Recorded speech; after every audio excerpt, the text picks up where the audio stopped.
Everyone thinks because you're a zombie, you don't know good coffee. Well, they're wrong. There's only one brew that gets my seal of approval. Deadly Grounds coffee is my guilty pleasure.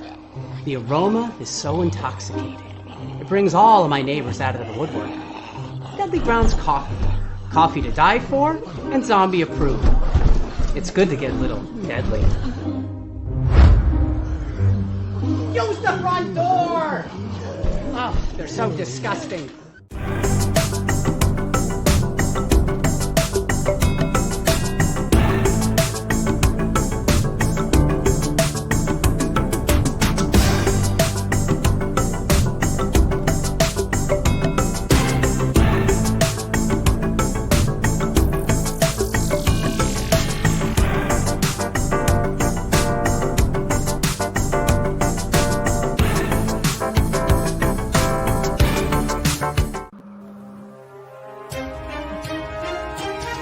The Dorkening and all affiliated shows are not intended for anyone under the age of 18. The following may contain discussions or scenes that have adult situations, graphic violence, nudity, strong sexual content, and graphic language. This show is intended for mature audiences only. Viewer discretion is advised. Ladies and gentlemen, the motion picture you're about to see contains scenes so terrifying, the public must be given grave warning.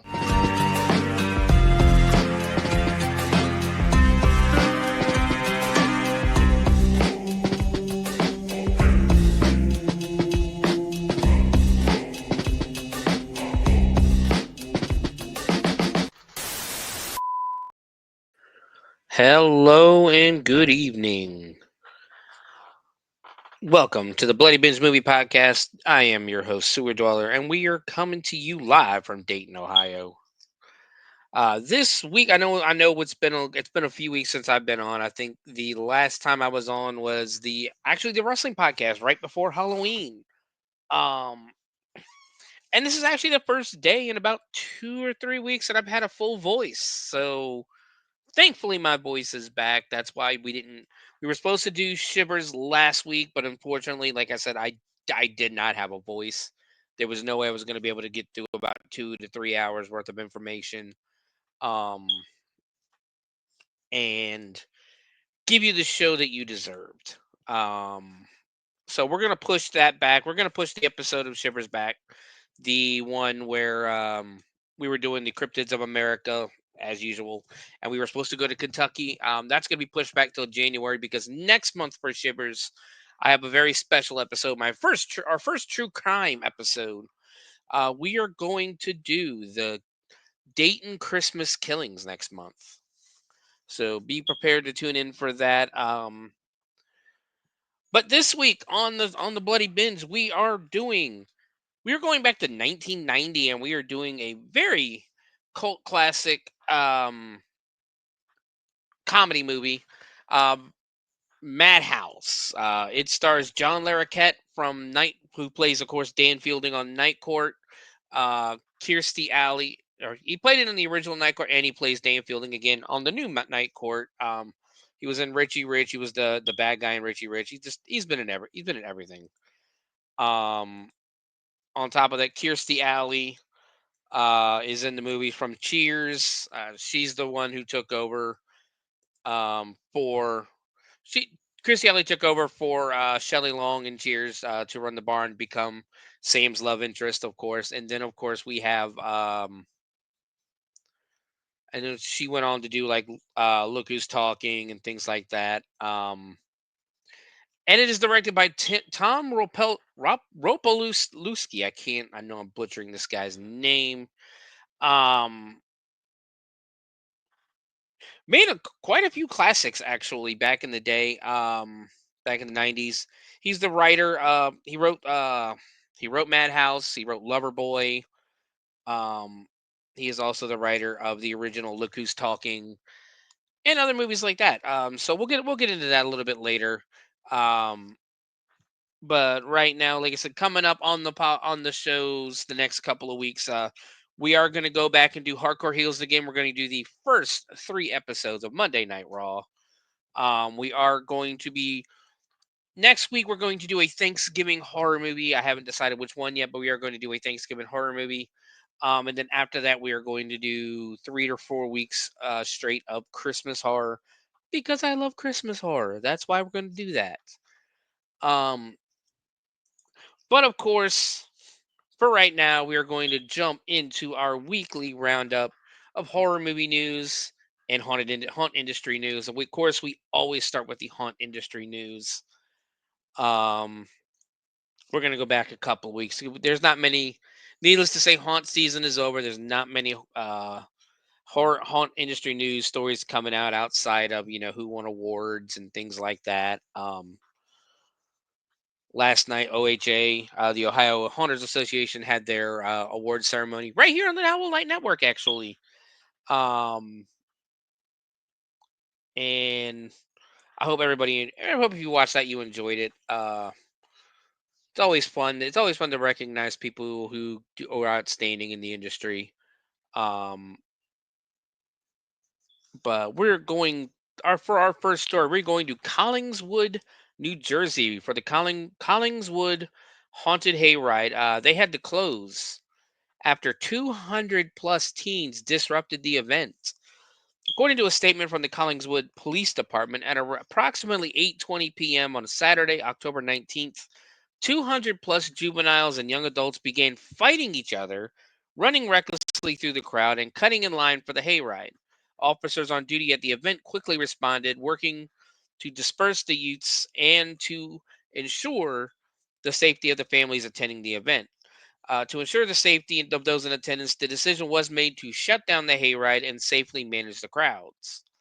Together, the Collingswood Police Department, event organizers, and mutual aid police agencies safely escorted families away from the chaos while simultaneously addressing and dispersing the individuals involved in the altercations. Two other area locations not engaging in Halloween events also reported incidents involving 50 to 80 juveniles, each that required officer involvement. No arrests were made, and the hayride incident remains under investigation by the department. The Collingswood High School and Middle School PTA, which organized the hayride, posted a statement to their Facebook page on October 21st.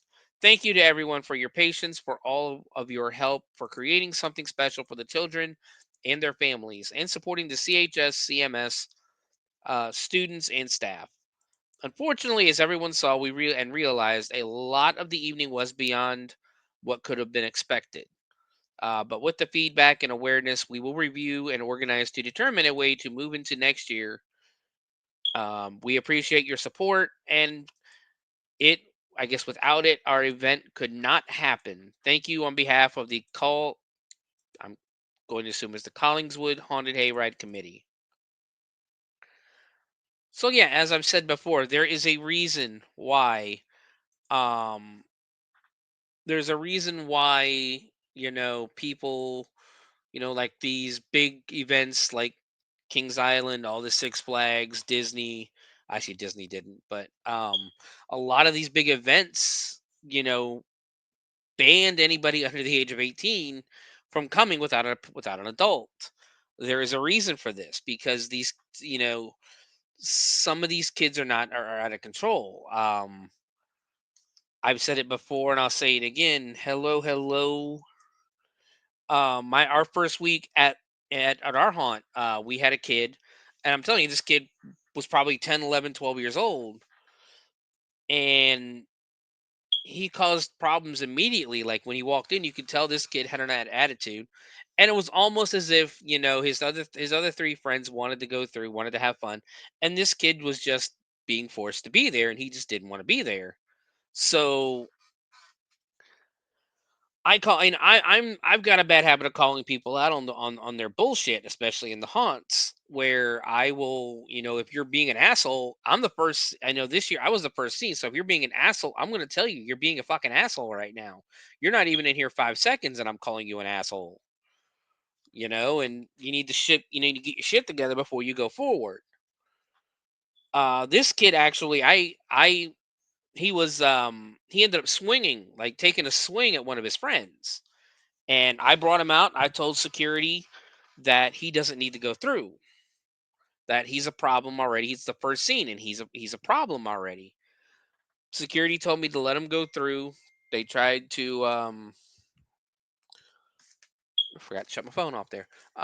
They forgot, or they told me, they told him that they were going to watch him, but it didn't make any difference because by the third scene he already tried to swing at one of our actors.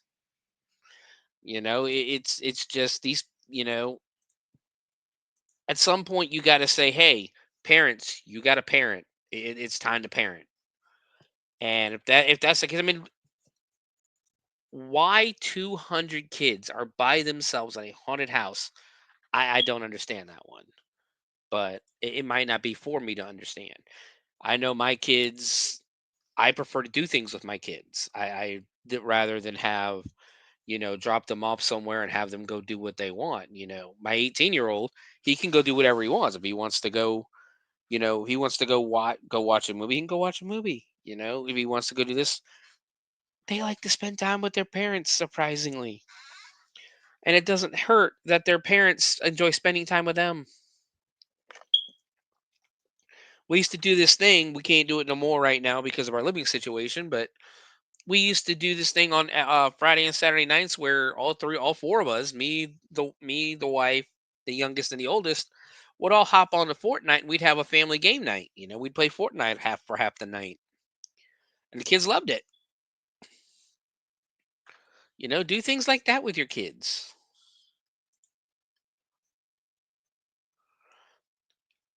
Yeah, I mean, and that should be the goal of everybody's raise your kids to be good kids, but raise them to be respectful. Raise them to respect authority.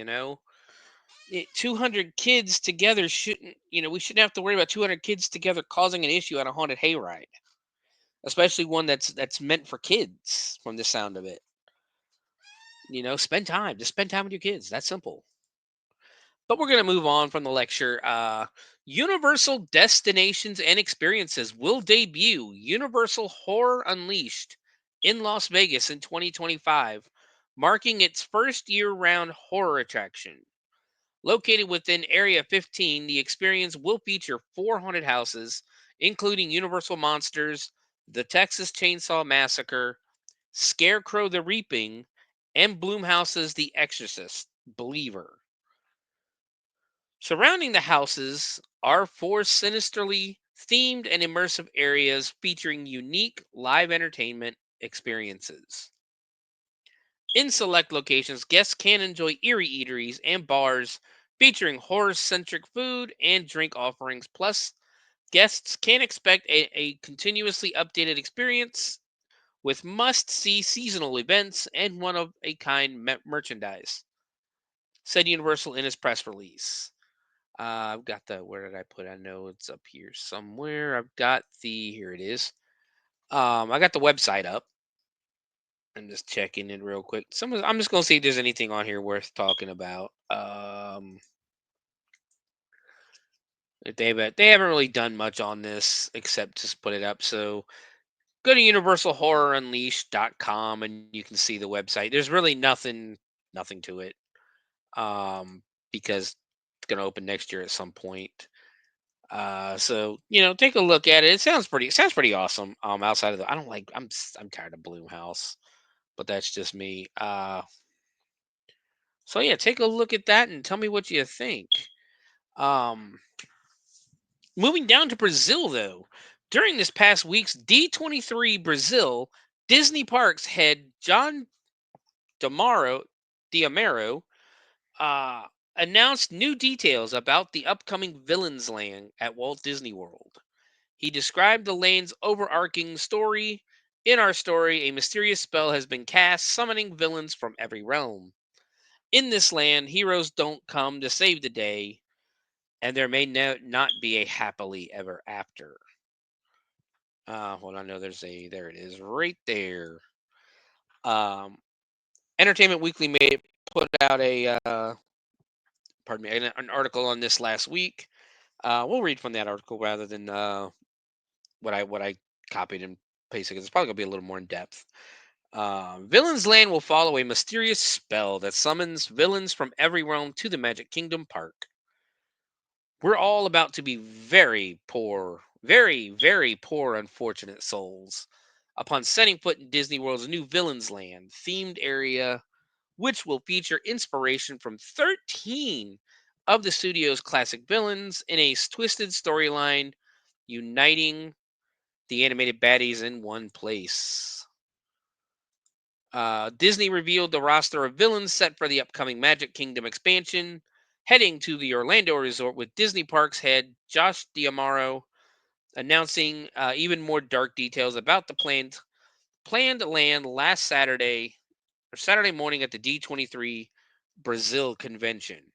Their evil ambitions give us endless possibilities to tell new stories. This new land will be home to the villains you know and loathe. Diamaro told attendees while standing in front of an image that showed portraits of 13 characters from Disney films, including, excuse me, the Queen of Hearts from Alice in Wonderland, Jafar from Aladdin, Lady Tremaine from Cinderella, Yzma from The Emperor's New Groove, probably my favorite villain in all honesty.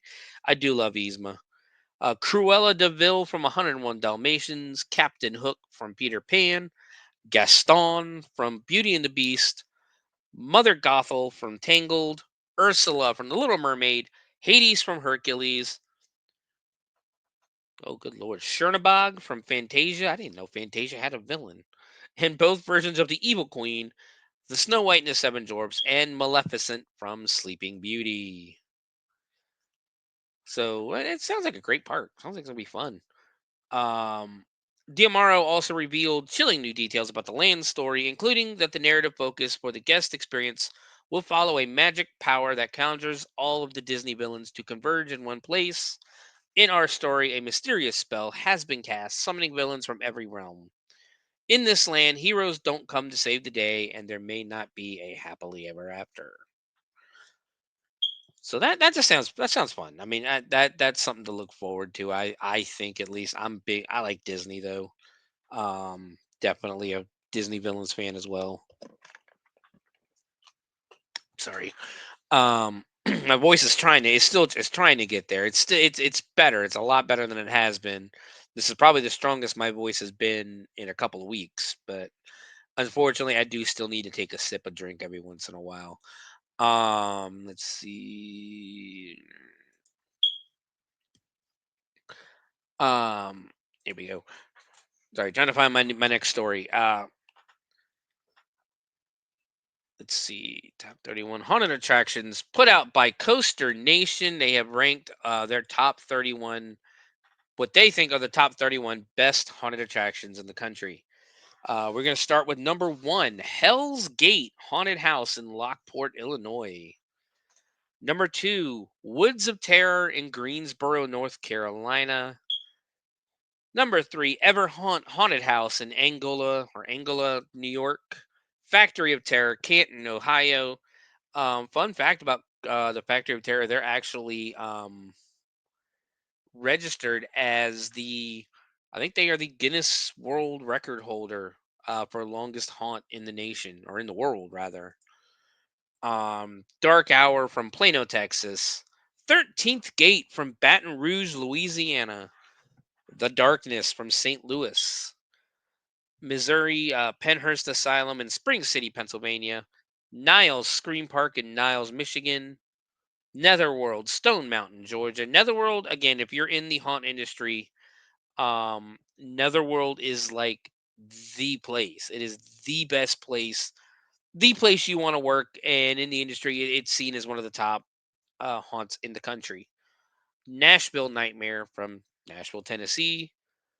Dent Schoolhouse came in number 12 from Cincinnati, Ohio. Kersey Valley, Spooky Woods in Archdale, New York. I think I've actually been to that one when I used to live on the West Coast or the East Coast. Fright Farm, Smithfield, Pennsylvania. Fear Columbus, number 15 from Columbus, Ohio. Markov's Haunted Forest in Dickerson, Maryland. Halloween Nights at Eastern State Penitentiary, Philadelphia, Pennsylvania. Eastern State Penitentiary is a bucket list place that I want to visit. 100 Acres Manor in Pittsburgh, Pennsylvania. The Haunted Hotel in Louisville, Kentucky. Erebus, Pontiac, Michigan. Reaper's Revenge, Scranton, Pennsylvania. House of Torment, Austin, Texas. They come in at number 22. Number 23, Fright Worlds, America's Scream Park in Buffalo, New York. Number 24, Queen Mary's Dark Harbor, Long Beach, California. Queen Mary just came back this year, and they're already number 24. 25, Hush Haunted Attraction in Westland, Michigan. Haunted Web Scream Park in Memphis, Tennessee comes in at 26. 27, Trans Allegheny Lunatic Asylum in Weston, West Virginia. Miller's Thriller Haunted Woods in Columbia, Tennessee at 28. Fear Factory from Salt Lake City, Utah in 29. Number 30, the Halloween Hollow, Silver Point, Tennessee. And rounding out the list at number 31, Massacre Haunted House in Montgomery, Illinois. So there's a list of all 31. Haunting is very hard on the voice, but actually my voice was pretty good this year from haunting. I got sick right before Halloween and the whole house was sick actually. And I had like basically it was seasonal allergies and that, and it just did damage on my voice, the sinus draining. Um to the point where, like I said, I am just now, almost what, 2 weeks later, I'm just now getting my voice completely back. It's still, like I said, I'm still coughing a little bit. I have liquid refreshment beside me if I need it, but like I said, just bear with me, please. Um, so yeah, there's your 31 top 31 haunted houses. According to Coaster, what was it? Coaster Logic, I think. I can't remember what it was. Was Coaster something? Um, so now we move on to our final horror or haunted house haunt industry news story, and we are going. For those who don't know, one of the big things in the haunted house industry now is opening for Christmas, opening for other holidays like Hell's Dungeon will open for Christmas. I think we're open on the 13th and 14th next month. Then we're going to open again in February for Valentine's Day, and I think we're open on the 14th. I think the 14th is a Saturday, because I think we get another Friday the 13th in February.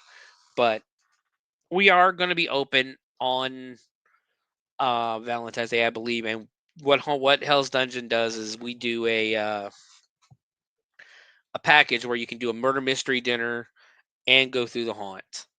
Um, so keep an eye out for that. I know the 13th next month we're going to be open on Friday the 13th in December. That is our cinema night, and then the 14th is the Christmas haunt. I have a very special character designing for the Christmas haunts that I think is going to be very fun. I have a couple more ideas for characters I'd like to play, but I think this year, because we're only open for 2 nights, I have a character. I have a character for this year. Um, so holiday haunted houses in around the country that are going to be open in December. This is a list that basically, if you're going to be open, make sure you tell people you're open. This list is basically one of those, hey, let us know you're going to be open and then we'll make the list. Yeah, I Cupid was fun.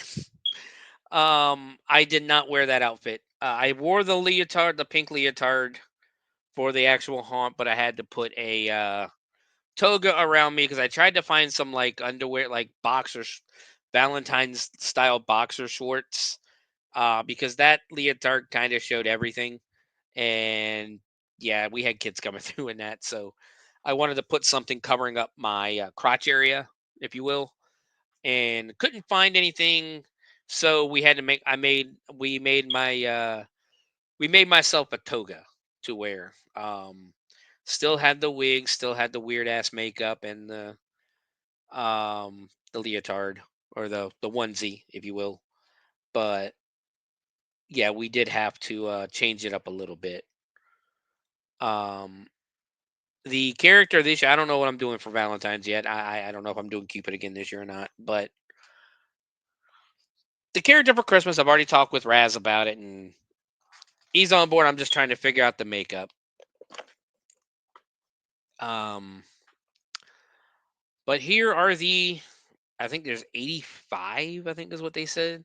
Um, haunts that are basically listed on this website that are going to be open for Christmas this year.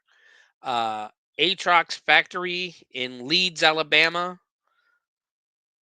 East Aboga Manor in East Aboga, Alabama, and Spook Trail Haunted House in Quinton, Alabama. It does go out alphabetical by state. I'll try to get this as quickly as I can. Let's see. Arkansas, you have Asylum X in Fort Smith and Fukalore Slaughterhouse in Gravesville, Arizona, or Arkansas. Um, Next up is California. California, you got 4 that made the list. All Saints Lunatic Asylum Haunted Attraction in Apple Valley, DeSoto Asylum in Needles, Haunted Holidays Car Wash, Anaheim, California. They're to be announced. I guess I should read the dates. High Desert Haunted House in Apple Valley, California, on the 13th and 14th. Moving on to Colorado, I'm not going to go back through and read everything else, but most of them are open between the 13th and the 14th. I think the only one that's open after that is the 2 in Arkansas. Asylum X is open on the 20th and 21st. Folklore Slaughterhouse is the 21st and the 28th. Moving on to Colorado, you have one. Colorado has one. 13th floor Haunted House, Denver. They're going to be open the 13th through the 15th, so 3 days, one whole weekend. Um, Moving down to Florida, Florida's got 5. 13th floor Haunted House, Jacksonville, Florida, from the 13th to the 15th. Blackwater Grave in Fort Meade, Florida, from December 7th through December 7th and December 14th. Creepy Hollow Woods in Jay, Florida, from December 13th to the 14th.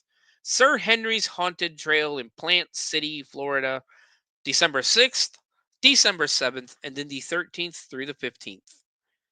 Tales of Terror in Astatula, Florida, will be open from the 14th to the 15th and the 20th to the 21st. Moving on to Georgia, Folklore Haunted House in Ackworth, Georgia. It will be open on the 7th of December.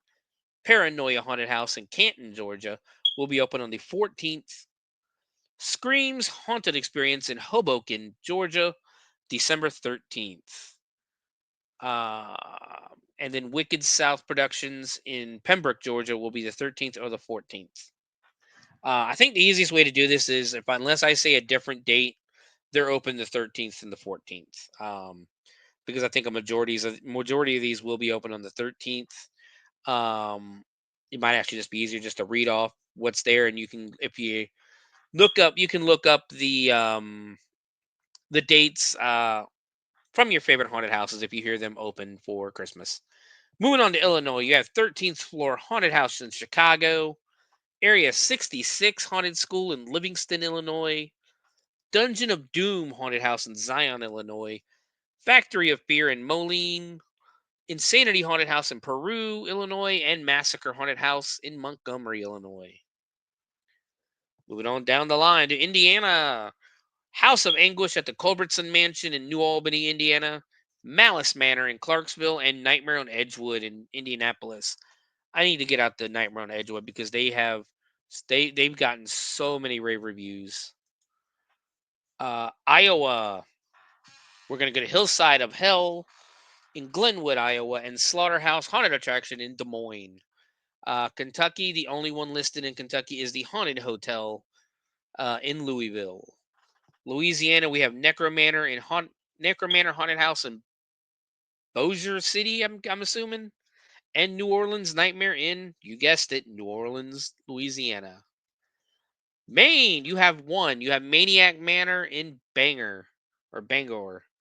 Maryland, you have Bennett's Curse is going to be open in Baltimore, Harrah's Nightmare in Westminster, and Laurel's House of Horror in Laurel, Maryland.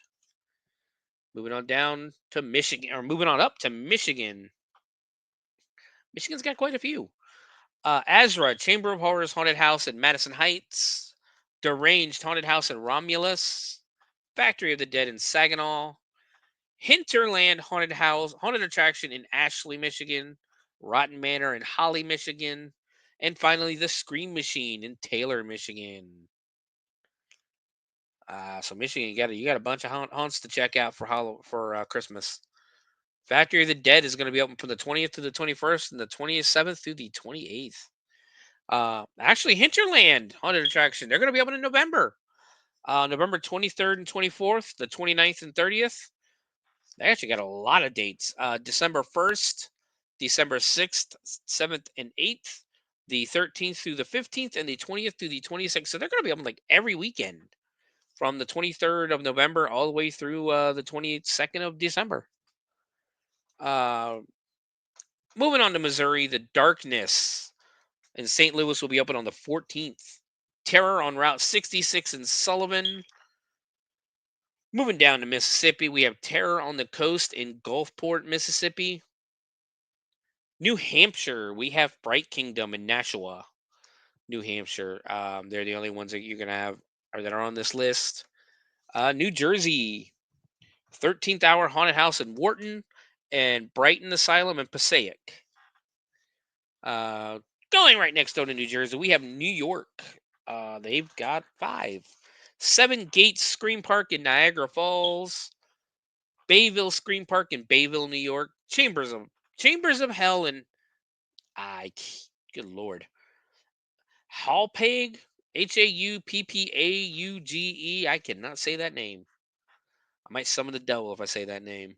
Everhaunt, Angola, New York, and Terrorfield in Clyde, New York. Moving down to North Carolina, Extreme Fear Scaregrounds in Kinston, the Haunted Forest at Panic Point in Youngsville, Pinhead's Graveyard in Canton, North Carolina, Spooky Bottom Haunted Trail in Seagrove, North Carolina, and finally the Woods of Terror in Greensboro, North Carolina. Now moving to my home state of Ohio, well, where I live, not where I was actually born, but where I live now. So I guess technically it is my home state. Akron Haunted Schoolhouse in, you guessed it, Akron, Ohio. Blood Prison in Mansfield. I have been dying to go check out Blood Prison. If you don't yet, go check out. Her name is 6'7" Haunt Chick on TikTok. She is the wood. She plays the warden's widow at Blood Prison. Blood Prison is actually set in the Ohio Reformatory in Mansfield, where they filmed Shawshank Redemption. It is actually terrifying during the daylight. I cannot imagine what it looks like at night. The Dent Schoolhouse in Cincinnati will be open for Christmas. Fear Columbus, The Haunted Farm in Pleasantville, Nightmare Manor in Middletown, and The Nightmare at Stagecoach Hollow in Liverpool. Moving across the country to Oregon, The Fear PDX, Portland, Oregon, Nightmare Chamber Haunted House in Medford, and Nightmares on the Rogue, also in Medford. Moving to Pennsylvania, we have Castle Blood in Monison, Pennsylvania, Demon House in Monongahela. Good lord. Fear at the Farm in Bloomsburg, Pennsylvania, Field of Screams, Pennsylvania, Mountville. Field of Screams is another one I've been wanting to go to. Hidden Screams Haunted Attraction in Lewiston, Kim's Crypt Haunting Mill Scream Park in Spring Grove, and Lincoln Mill Haunted House in Philadelphia. Moving on down to South Carolina, Dark Castle Haunted Attraction in Elgin, Deceased Farm in Lexington, and Nightmare Dungeon Haunted Attraction in Greenville, South Carolina. All will be open for the holidays. We are down to Tennessee. In Tennessee, we have Dread Hollow, Chattanooga, Frightworks in Powell, Haunted Web Scream Park in Memphis, Nashville Nightmare in, you guessed it, Nashville, Tennessee, and The Unknown Haunt in Clarksville, Tennessee. Moving down to Texas. You got the 13th floor haunted house in Houston, Dark Hour haunted house in Plano, House of Torment in Austin, Moxley Manor in haunted house in Bedford, and finally Terror Isle in Texas City. Again, I'm pretty sure there's a lot more that are going to be open. This is just the ones that were listed on this website. Uh, Over to my birth state of Virginia. Milltown Haunt in Leavittsville, Virginia. Frightmare in Chesapeake. Red Vein Haunted House in Ashland, Virginia. Spooky Acres Haunted House in Norfolk, Virginia. Do not call it Norfolk. It is Norfolk. And Terror Manor in Roanoke. Everybody wants to call it Norfolk, Virginia. It is not Norfolk, Virginia. I am from Norfolk, Virginia. Please call it Norfolk. Washington State. You have the Cinema of Horrors Haunted House in Kelso, Washington. West Virginia, you have Fear on the Farm in Winfield and Fright Nights in Daniels. And finally, rounding out the list, Wisconsin, you have Dark Chambers in Hazel Green, Wisconsin. So hopefully you guys get to go check out a holiday haunted house or Christmas haunted house. I don't know why I love holiday or Christmas horror movies. Holiday horror movies are just so much fun to watch. And it was fun. Like last year was the first time I've ever done a Christmas haunt working at Hell's Dungeon. And I'm not gonna lie, I had a fucking blast. I had a blast doing it. So get out, check them out. But that's gonna do it for the haunt industry portion of this show. Now we're gonna move on to some horror movie news, and there's actually quite a bit of horror movie news. We'll try to get through what I can in about 24 minutes because I want to cut it off at the hour point. But our first story has been getting some mixed reviews, honestly, online. Because Lady Gaga will be joining Jenna Ortega in Wednesday season 2. Uh, this article comes from Bloody Disgusting. And they write, fresh off the Joker sequel, Entertainment Weekly reports today that the singer/actor Lady Gaga has signed on to star in the upcoming second season of Netflix's Wednesday. Entertainment Weekly notes in their exclusive report that full details of Gaga's role are still unknown, though the singer actress is currently filming the show in Europe. Stay tuned for more. Wednesday season 2 will arrive on Netflix sometime in 2025. Pardon me. My guess is going to be right around Halloween, like it was last time. Jenna Ortega stars in the upcoming sequel or second season as Wednesday, with Luis Guzman returning as Gomez and Catherine Zeta-Jones back as Morticia.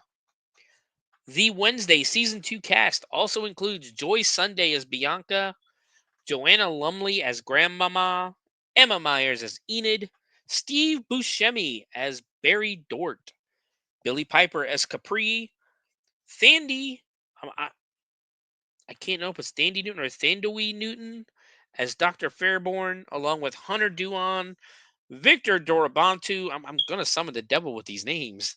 Musa Mustafa, Luyanda Unadi Lewis Niawo. I apologize if I'm butchering anyone's name because I know I am. Georgie Farmer, Isaac Ordonez, Evie Templeton, Owen Painter, and Noah Taylor. Additionally, guest stars for season 2 include Jamie McShane, Francis O'Connor, Haley Joel Osment, Heather Matazzaro, Juna Suotamo, Fred Armisen, and Christopher Lloyd. Of particular note here, Lloyd, of course, played Uncle Fester in the live-action Addams Family movies from the 90s, while Armisen plays Fester in the Wednesday TV series. Wednesday is described as a sleuthing, supernaturally infused mystery charting Wednesday Addams' year as a student at Nevermore Academy.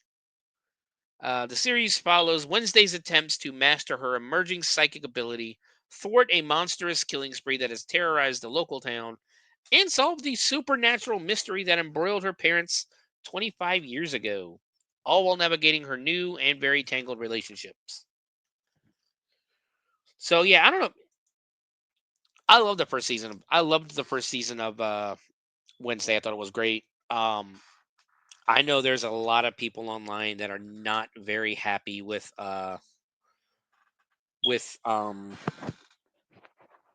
Lady Gaga coming on, signing on to be a part of season 2.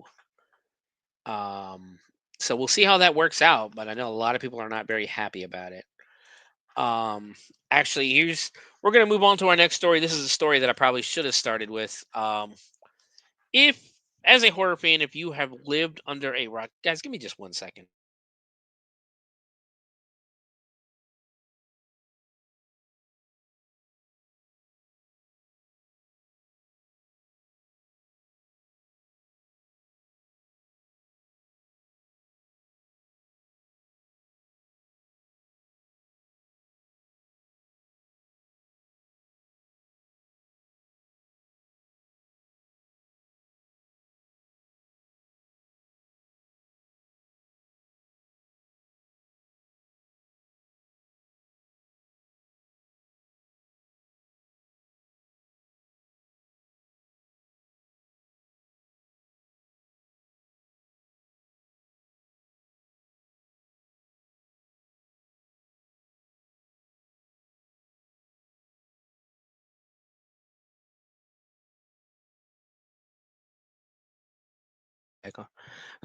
Sorry about that, guys. I had some technical difficulties on this side.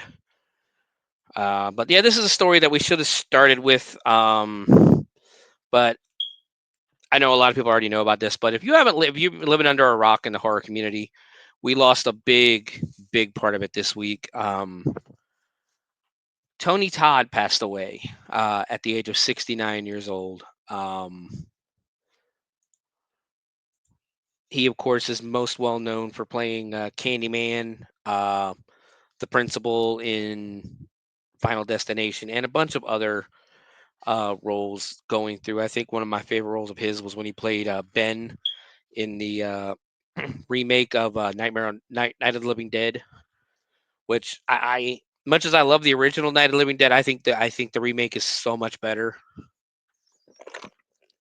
Um, he of course passed away this week. We do want to send our condolences to his family and the horror community because I've met Tony Todd so many times at conventions, and he was always one of the nicest people there, like in the room. He was always the nicest guy in the room.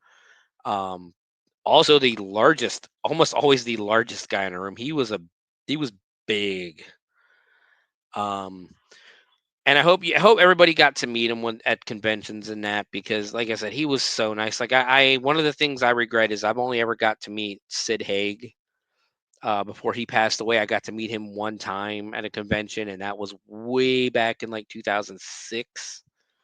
Um, and I didn't get to meet him again until of course, he passed away a few years ago. Before I think he passed away before COVID. Um, but we do want to say rest in peace, Tony Todd. Um, when speaking at Salem Horror Fest in 2023, the actor traced his affection for acting back to a high school English teacher who introduced him to William Shakespeare's The Tempest. It was like a light bulb went off. From that moment on, I knew my whole life would be dedicated to portraying deep, enriched characters and representing my people that didn't come along with me or were stuck in a groove. So it's not just me sitting up here, it's everybody I ever knew.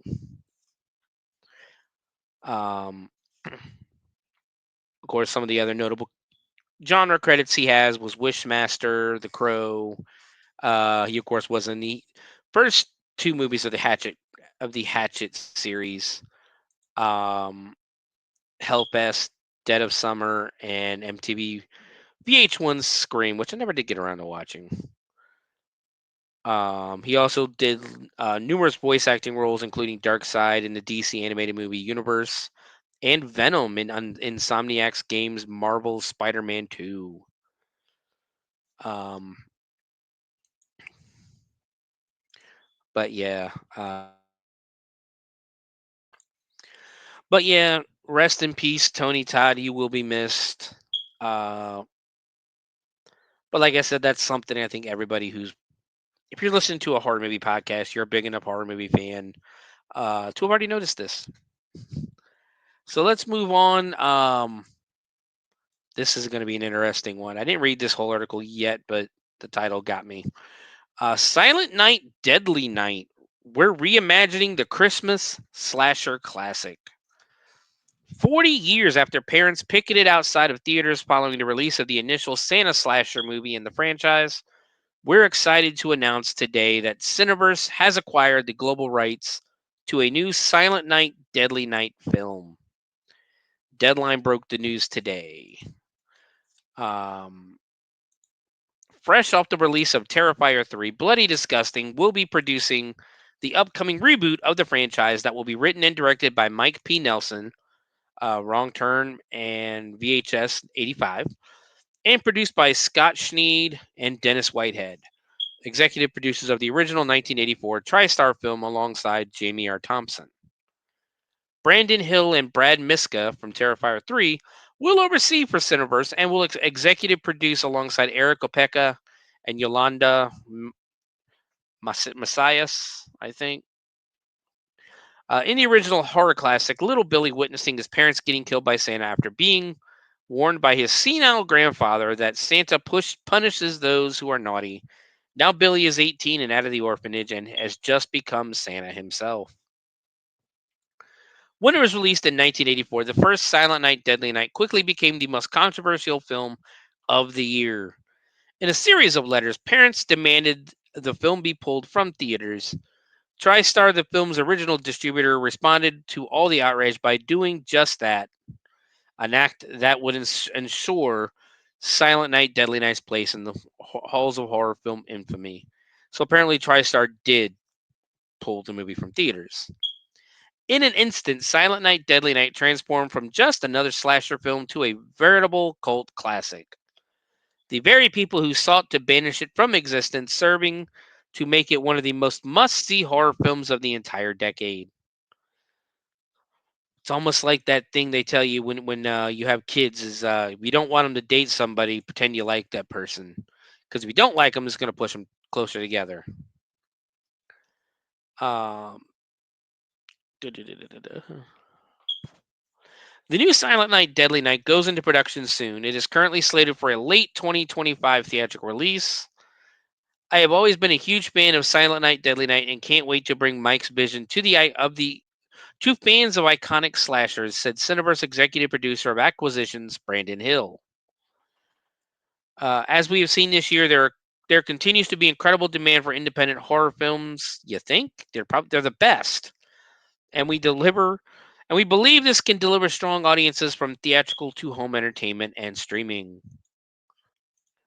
So basically, it's almost as if Terrifier 3 got released as an independent horror film and made $50 million at the fucking box office. So let's go ahead and remake a couple more. I'm okay with it. I know Silent Night, Deadly Night has a cult following. But Cineverse and uh, Bloody Disgusting did a really, really good job with Terrifier 3. I think it's fine. And this is speaking as somebody who is against remakes. But I think currently I'm just against Bloomhouse remakes. Like I know they've been talking for a while about redoing the Blair Witch, and I've said it before on here. I've said it, and I'll say it again on here. Don't remake Blair Witch until you fucking pay Mike, Heather.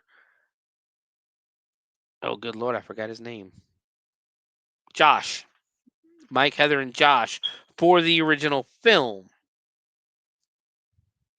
They deserve a lot more than they were paid. They deserve royalties. They deserve to own their own names and everything. They essentially wrote the film for you. But moving on, we're going to stick with some remakes because brand new street trash movie Melts the Rich on digital November 19th. That's right. They have remade the 1987 classic Street Trash. and apparently it's coming out on the 19th. Um, I like Street Trash. I like the original. It was actually pretty fun to watch. Bloody Disgusting and Cineverse will release the horror film Street Trash, a brand new spiritual sequel to the 1980s cult horror classic on digital outlets beginning November 19th. A reimagining of the 1987 classic Street Trash is directed by Ryan Kruger, who also co-wrote the film with James C. Williamson, based on the original Street Trash movie by Roy Frumkes and Jim Morrow. Kruger also stars in the film alongside Sean Cameron Michael, Donna Cormack Thompson, Joe Vaz, Lloyd Martinez Newkirk, Shirai Meyer, Gary Green, and Warwick Greer. In the year 2050, global economic turmoil has destroyed the middle class in Cape Town, South Africa, which is now divided between the ultra rich and the displaced. Ronald and a group of fellow houseless friends uncover a plot by the local government to wash away the homeless population with a sinister chemical agent called B. Now they must risk everything to expose the truth and resist a society that's determined to erase them. Our reimagining of Street Trash takes place in Cape Town, South Africa, where the growing divide between rich and poor has changed the world as we know it, Kruger previews.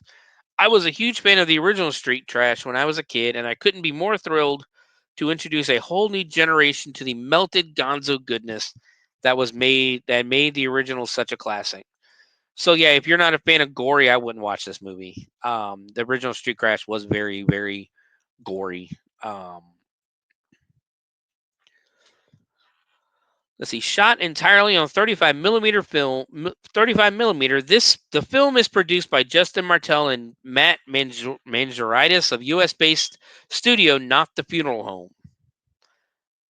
That apparently is the studio that puts out Last Drive-In with Joe Bob Briggs. With original Street Trash producer Roy Frumkes and director Jim Morrow, along with the Bad Dragon and genre film restoration outfit Vinegar Syndrome, all serving as executive producers. So yeah, if they film this on 35 millimeter, that's gonna look freaking awesome. Hopefully they also keep it down where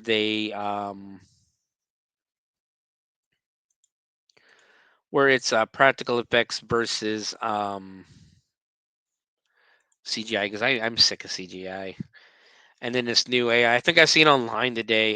People are bitching about. I guess the new Coke ad, the new Coke truck ad, is completely AI now, and people are having a fit about it. Let's see. Yeah, then we already talked about it. Um, this might be our last story because we're coming up on the hour point. But Robert Englund cast in latest from the director of Winnie the Pooh, Blood and Honey. This is from the iHorror.com page. Robert Englund said recently that he won't return to his role as Freddy Krueger because I'm too old. But that doesn't mean he's retiring. Variety reports today that the actor has been cast as Cricket in a new horror film from the makers of Winnie the Pooh, Blood and Honey. But I still got to watch the sequel to that. The sequel looks so much better than the original. The Nightmare on Elm Street star will join Richard Blake in a new fairy tale horror movie called Pinocchio Unstrung. The film will be directed by Reese Frake Waterfield and produced by Scott Jeffrey, two filmmakers creating a catalog of horror films with characters made famous by Walt Disney. Not only is the script dark, twisted, and gory, it's also at times very funny, Brake said in a statement. I got to look this up real quick because we've done another movie by that Reese. What was his name? Robert Englund. Reese Breakwater. But we've done a movie of his on the podcast. So give me 1 minute. I'm trying to remember which one it was. Um, let's see. Director. The Killing Tree. The Killing Tree. We did that back in July for our Christmas in July episode, and it's on Tubi if you really want to watch it, but I don't suggest it. Um, that one and Rollerblade are the two that I think so far are the absolute worst fucking movies I've watched on this podcast so far. Um, but moving on with the article, not only is the script dark, twisted, and gory, it's also at times very funny. Brake said in a statement. Todd Masters and his team have created incredible practical effects. Audiences are in for a crazy ride. I'm looking at a picture.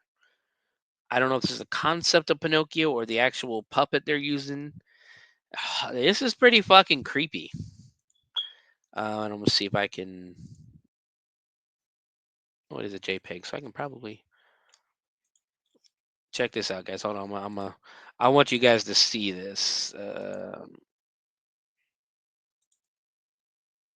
did it go? I saved it. Where the fuck did it go?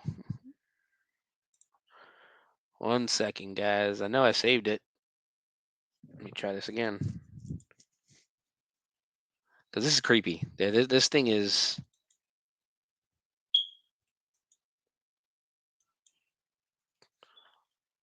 All right, let's see if we can find it.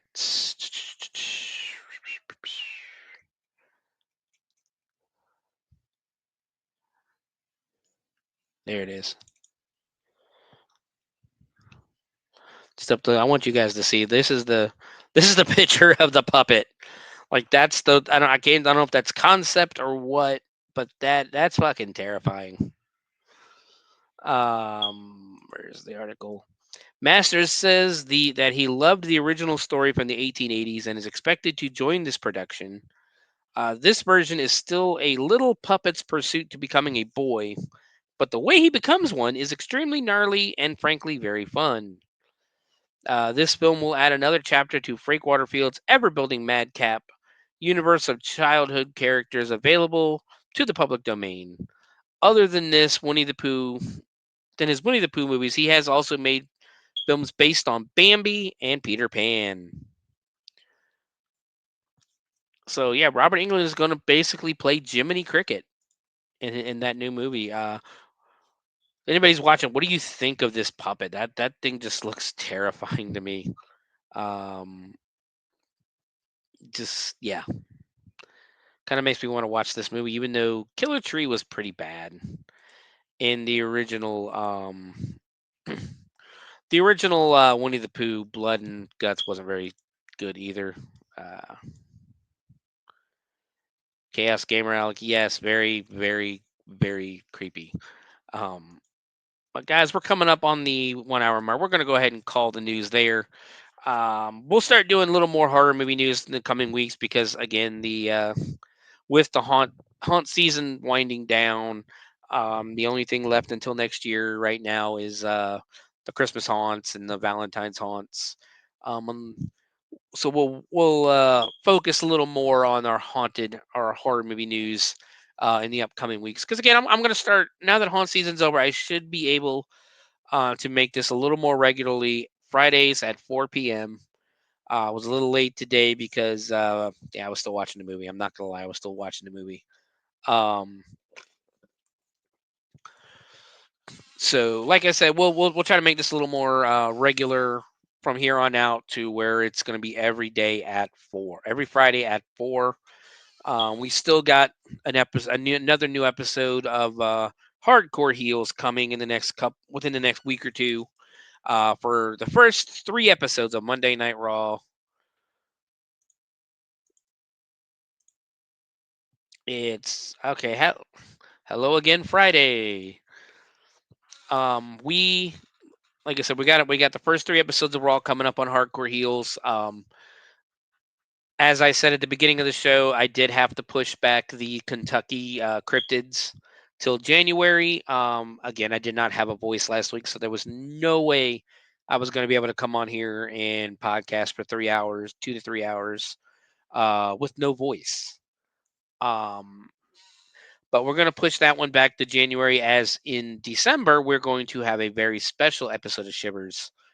Um, It is going to be our first true crime episode of Shivers, and we are going to dive into the Dayton Christmas killings from 1992. It is a very interesting story I heard on another podcast a couple years ago that I've looked into and I've studied a little bit of it. And it's a solved murder. It's not. This isn't going to be like a who did it, who done it, or anything. But the story that these teenagers did, it is basically it's almost like a killing, more like a spree killer than it was a serial killer. But um, these kids went on a 2-day spree, just killing about I think it was like 5 or 6 people almost. Um, and a lot of the reasoning behind it is because they were bored. So um, we'll be looking into that for Christmas this year. Excuse me. As I said, it basically a spree killing that took place from Christmas Eve all the way through. Basically, they started Christmas Eve and went through Christmas Day, and how they were caught is going to blow your mind. So, guys, let's go ahead. Like I said, we're going to go ahead and take our break now. When we come back, in exactly 3 minutes, we will be deep diving Madhouse, cult comedy classic from 1990, a movie that was one of my favorites growing up. So I might have a little bit of a bias on it. But guys, we'll talk to you here in a little bit. But right now, let's pay some bills.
Greetings and shabibans. We are the Retro Reductopus Cephala Podcast, a long-form bi-weekly show that celebrates all the things that made growing up awesome. Yeah, that sounds good, but I don't know what all those words mean. I think what Parasite Steve's trying to say is that on Retro Reductopus, we explore a range of retro goodness, from toys, video games, and movies, to cartoons, and even snacks and school lunches. Oh. And we do it all with a positive spin, a slew of killer guests, and some very adult language. And you know what else is cool? No. This crazy show is part of the Door King Podcast Network with new episodes every Tentacle Tuesday. What's that? And if waiting 2 weeks for a new episode gives you a sad, know that we drop bonus episodes all the time, like the off-format Crow's Nest and an interview series we call The Brig.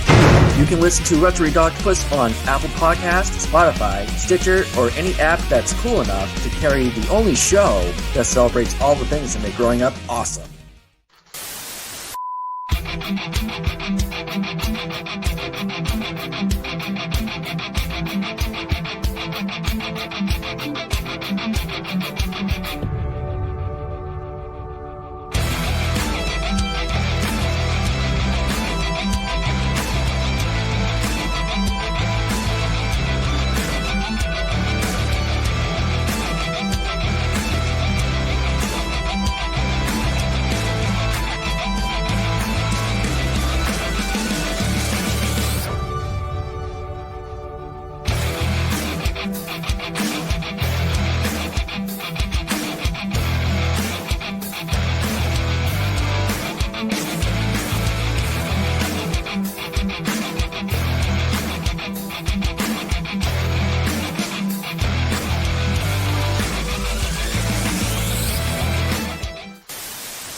And we're back. Hope everybody enjoyed that 3-minute break. This is, of course, the Bloody Binge movie podcast. I am your host, Sewer Dweller. And this week we are doing Madhouse from 1990. Madhouse was written by Tom Ropolowski. He also he's only directed five things, but he did write and direct Madhouse. But he also wrote and directed Look Who's Talking. I'm sorry.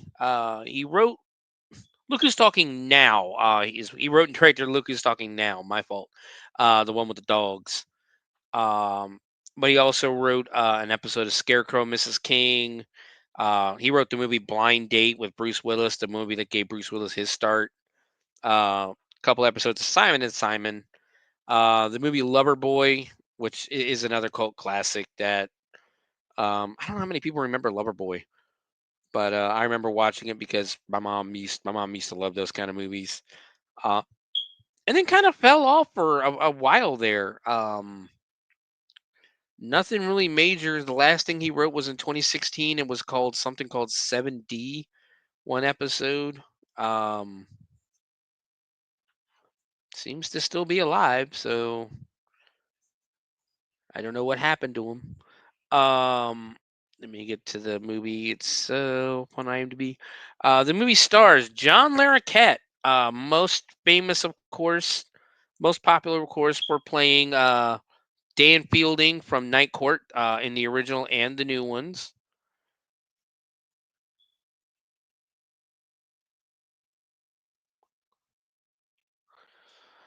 Um, yeah. Let's see.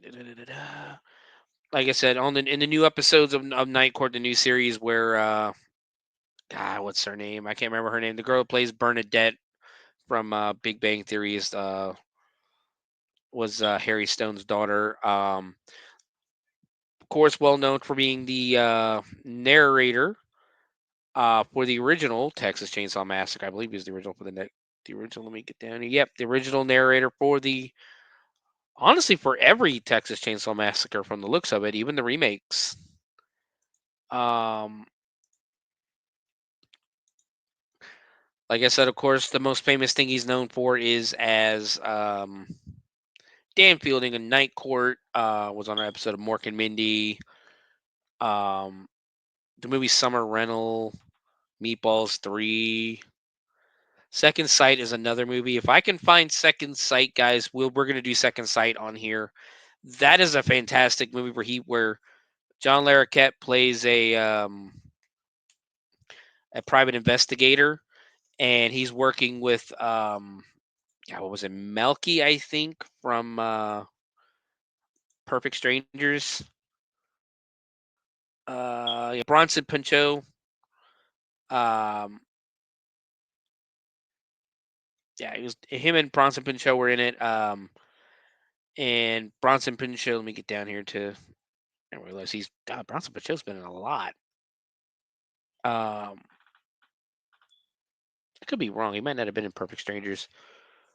Oh, let me get down here. Plays Bobby, in the in Second Sight.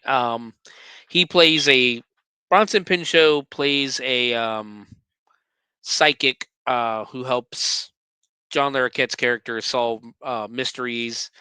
I believe it also has what is Second Sight? Let me get onto the movie itself. That might help me a little bit. Stuart Pankin playing a PhD that's actually studying Bobby.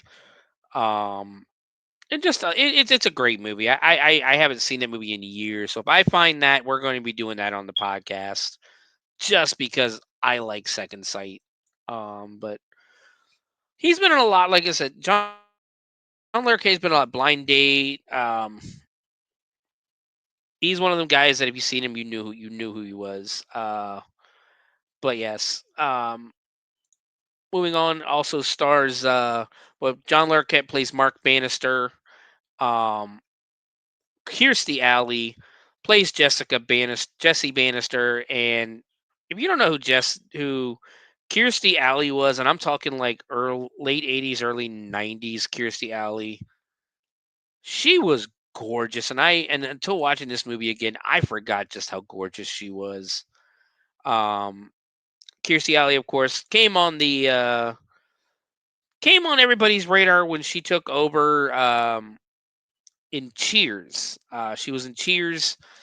She took over for when Shelley Long left the show. She took over as the owner of the bar, and she was also Sam's. What do you call it? She was Rebecca Howe. She was also Sam's love interest near the end. You also got her in all the Look Who's Talking movies. Summer School with God, what's his name? Gibbs. He plays Gibbs on NCIS. Mark Harmon. Um, she's in that. She's if you don't know who Kirstie Alley is, you really need to go back to the '90s and watch some of her movies because she was pretty funny to a point. She does a really good job in this film as well. Um, Playing the slowly but surely losing her mind Jessie Bannister. We've also got Alison LaPlaca playing Claudia, Jesse's sister. Um, she's known for Fletch. She was in 3 episodes of Friends as Joanna. Um, she was in an episode of Mom. 2014 was the last thing she's really been doing in the industry. Here and there, player. It looks like on a lot of like a lot of TV shows, she plays one person. Like for one episode, the Jackie Thomas show, Open House, she was on for a while. Duet. Um, Basically, like I said, a lot of stuff like that. Uh, we also have Jessica Lundy, who plays Bernice. You'll meet Bernice, and I don't know how much you guys are gonna like Bernice. But the one thing I've seen, like she's still doing stuff. I think 2022 is the last thing she was in. But one of the things I noticed going through here is another movie in the 80s that I absolutely loved. Her third movie that she ever did was, well, Madhouse was her fifth, but her third movie she ever did was Caddyshack 2.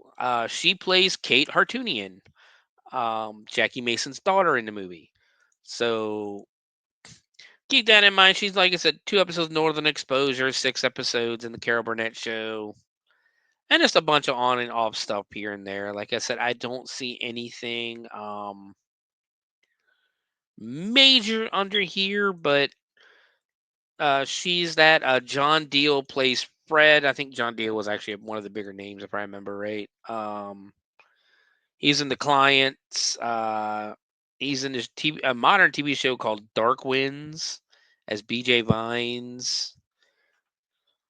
And just again a lot of on and off stuff. The Obama Effect. Burn Notice. He was on. It was in the fall of Sam Axe. Which Burn Notice was such a good show. But that's who we got. We got Wayne Tippett as Grindel. I think he's one of the bigger stars. JFK, Dancer, Texas, Population 81. But we'll come back to it after we do the movie. Again, it was released in 1990. I watched this a lot growing up. And I used to love this movie. So really for me, this is going to be a does it hold up 24 or 34 years later. Of course, Kirstie Alley has passed away in real life, or not real life, but Kirstie Alley has left this world after her TV show. But we open to the legendary Metro Goldwyn Mayer MGM, and everybody knows this opening. Even if you watch movies now, you probably still know this opening. It is the opening with the lion greeting us to the movie, followed by the Orion Pictures image, which everybody, again, if you watch movies back in those days, you know what Orion Pictures is as well. But we get a quick animated opening, and there's some catchy late 80s, early 90s pop rock. It kind of almost sounds like a Huey Lewis in the news style music playing. But the movie itself opens up, and it's just a wedding picture of Mark and Jesse Bannister. Um,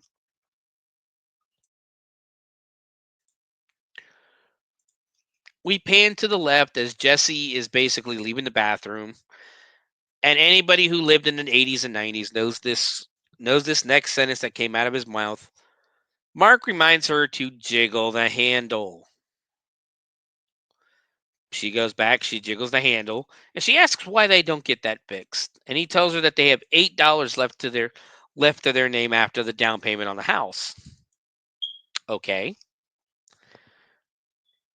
Now, a little bit of plumbing lessons. Fixing a jiggling handle. If you have to jiggle the handle, it is normally a very easy, very cheap fix because normally all you have to do is replace the flapper or replace the chain on the flapper. In 2024, that is like a $10 to $12 fix at most. And something that is very easy to do, that even people with the lowest amount of DIY knowledge can easily do. So let that sink in. Let's let that sink in as we talk about the toilet situation. Um, she pretty much goes, "Okay, I guess we're jiggling. I guess we're jiggling the handle in front now." And I already wrote about all that. She crawls into bed, and he starts cuddling up to her and kissing on her. She reminds him. Excuse me. She reminds him that they do have to go to work, and he tells her, "I am working." She asks him, "Do you really want to do this?" And he explains to her that since they don't live in an apartment anymore, they can do whatever the fuck they want. And that makes him want to buy handcuffs. She straddles him as apparently this turns her on. Like I said, she straddles him and says she can't believe they got in. They're making out the entire time. They're kissing in between talking and that. He tells her there was only a 5-minute dip in the market, and she praises him for being right on top of it. He tells her that he wants to buy an oversized, vulgar television for the living room, and she wants tacky pink flamingos for the lawn. The entire time they're essentially dry humping each other. Camera cuts outside, and we can just assume that they had loud sex because it cuts back, and it's Mark, and he's sitting on a like one of them old '90s, old late '80s, early '90s workout machines. Again, anybody who lived in that era knows exactly what I'm talking about. Um, and we cut to Mark working out. Jesse comes in with some mail, and she says that she's telling him that it was all postmarked 3 weeks ago. She asks Mark if he called the post office, and he says, "Yeah, I called them. I've sent them forms and sacrificed small animals in front of the mailbox." It, kids in 1990, you kind of had to do that shit to get anything from the post office. Jesse asks who they know in New Jersey. Mark asks to see the letter, and she asks, "Could it be one of your old girlfriends?" And he gets excited and goes, "Hey, maybe." Mark takes the letter and gets excited because it is from his cousin Fred. Jesse says, "Well, you never mentioned a cousin Fred." Mark says, "Well, of course I did. They used to call him Ever Ready Freddy." Mark reads the letter and says, "Hey, guess what? He and his wife want to spend their vacation with us." Jesse's like, "Well, that sounds fun. When?" "Today." Day one flashes across the screen.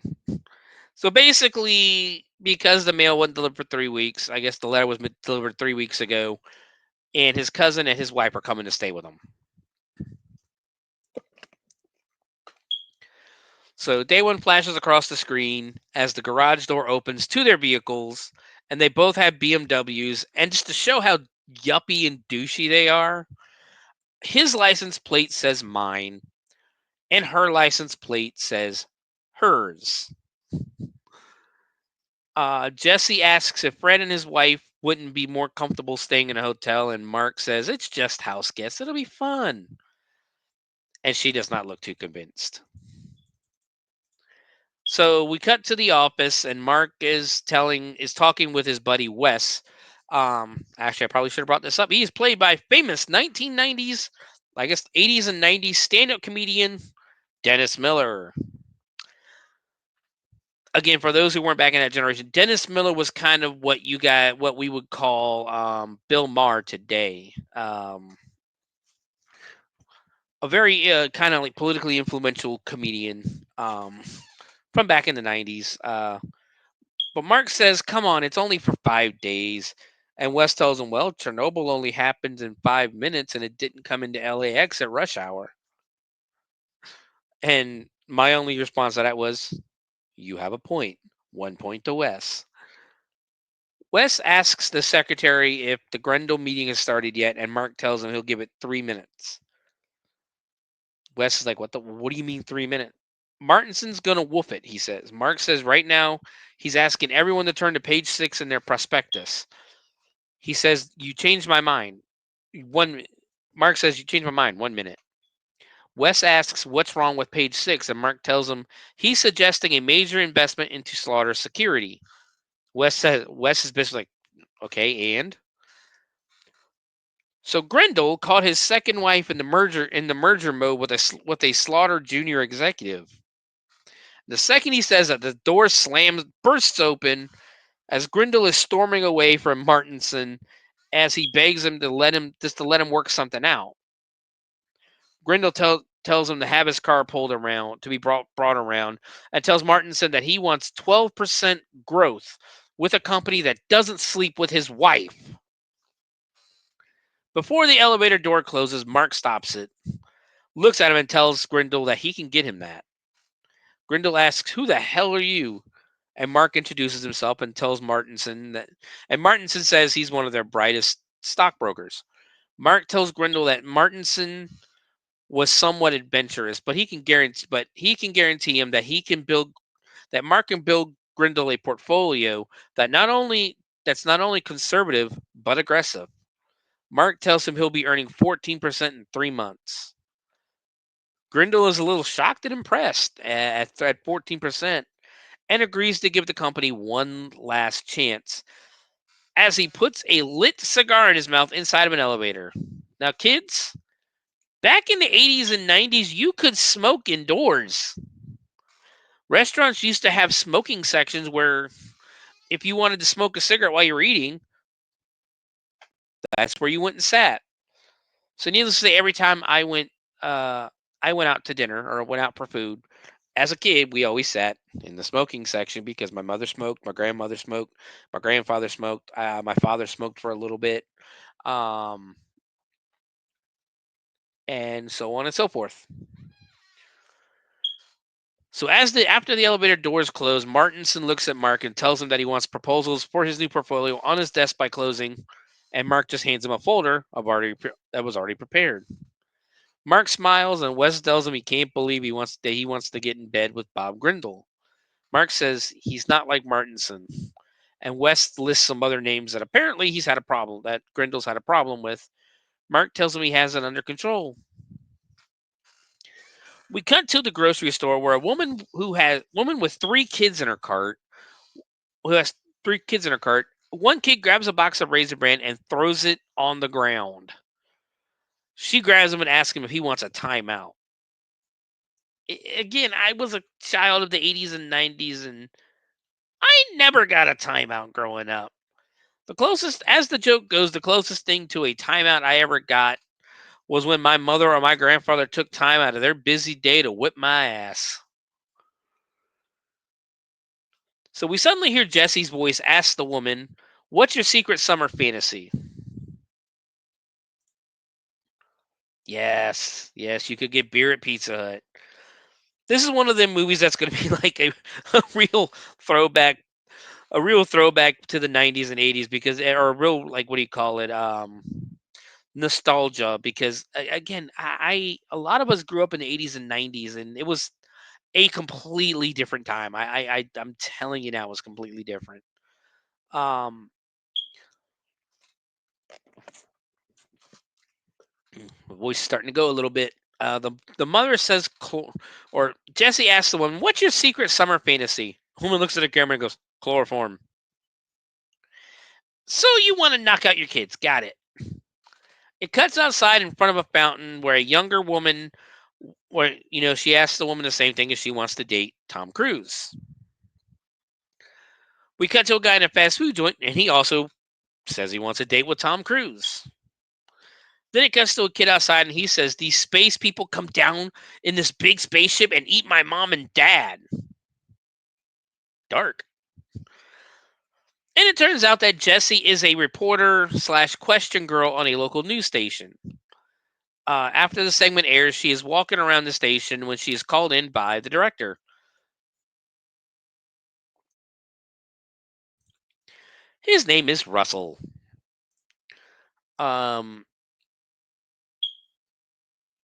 Russell has decided that he wants to try her out on the 8 o'clock news report. She gets excited and he tells her that it's a harder news hour, so they'll have to toughen up her image a little bit. And as they're talking about it, Mark starts banging on the window, telling her, "Let's go." Holds his fingers to his watch and everything, and he mouths to her that they have to go now, please. And he does the hand motion for please. Cut outside to a parking garage as they're walking to one of their cars, I guess Mark's car, and Jessie tells him that she can't believe she put off her boss as he's about to give her the biggest break of her lifetime. Mark apologizes again, but he wanted to make the big airport welcome, and she says it's okay. So now, again, we're talking the 90s. It's pre 9/11. And kids in the 90s and before 9/11, you were allowed to actually walk down to the actual gate that people left from at the airport, that people basically boarded and unboarded the plane with, even without a boarding pass. You weren't going to get on the plane without a boarding pass, but you could walk all the way to the gate without a boarding pass. In 2024, no the hell you can't. He tells her to wait until she gets a load of this guy. He tells her to wait until she gets a load of this guy because he used to have girls hanging all over him. A handsome man walks out and she asks, "Is that him?" No, not him. Another guy walks out and Mark says he's too young. And she lies and tells him that he looks young. And I don't ever remember John Laroquette looking young. Finally, a very tired-looking man walks out of the ramp, holding about 10 bags. It is, of course, Fred. Fred calls Mark Pudge, and then Fred falls down from the weight of the bags. The prop fall. Ha ha. Fred hugs Mark with tears in his eyes, and we learn why, as the most New Jersey woman to ever walk the planet walks out of that plane, and we meet Fred's wife, Bernice. Bernice tells Jessie that she looks just like a movie star, and Fred says better because their TV is on. And before he can get a full sentence out, she shushes him and tells him to tell Mark and Jessie the big news. And it turns out that Bernice is pregnant. Mark says they truly have something to celebrate because Jessie's about to get a promotion at the TV station, and Mark just got a major assignment at his company. Bernice could give two shits. Fred says that he just got canned. The awkwardness is broken by Mark as he says, "Hey, let's go get the luggage." And there is a ton more luggage. Like there's at least 5 or 6 more giant, like almost like chest size bags. As Fred pulls it off, and then we see a cat carrier come off the plane. Bernice gets overly excited, starts pushing people out of the way, and it's Bernice's cat, Scruffy. And she starts doing the baby talk. "Who's my little baby? Oh, look at you." And introduces it to Mark and Jessie. Mark tells Fred that he didn't say anything about a cat. The cat literally reaches out and swipes at Jessie, tearing the sleeve of her dress. Mark says, she's okay though, aren't you? Jesse said, he's Fred's apologizing and all that stuff. And Mark says, oh, you're okay though, aren't you? And Jesse just goes, no. So they're in the car. Bernice continues baby talking the cat as basically it's LA rush hour. They're stuck in traffic.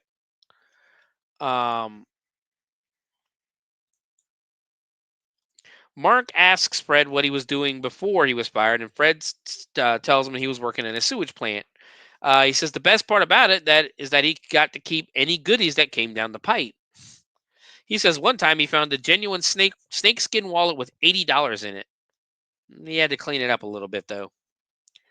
The cat gets down and Bernice tries to catch it, and Jesse says, "Don't let it go into our seats." Bernice picks it up, and the cat just projectile vomits all over the car, and especially on Jesse. Like, she showers in this. They get home, and Bernice puts the cat down and goes straight to the fish tank and goes, "Oh yeah, there's dinner." Jesse goes to change and get cleaned up. Bernice looks unimpressed with the house, and she says, it's a little small. Fred says smaller than they pictured, and Mark offers to show them their room.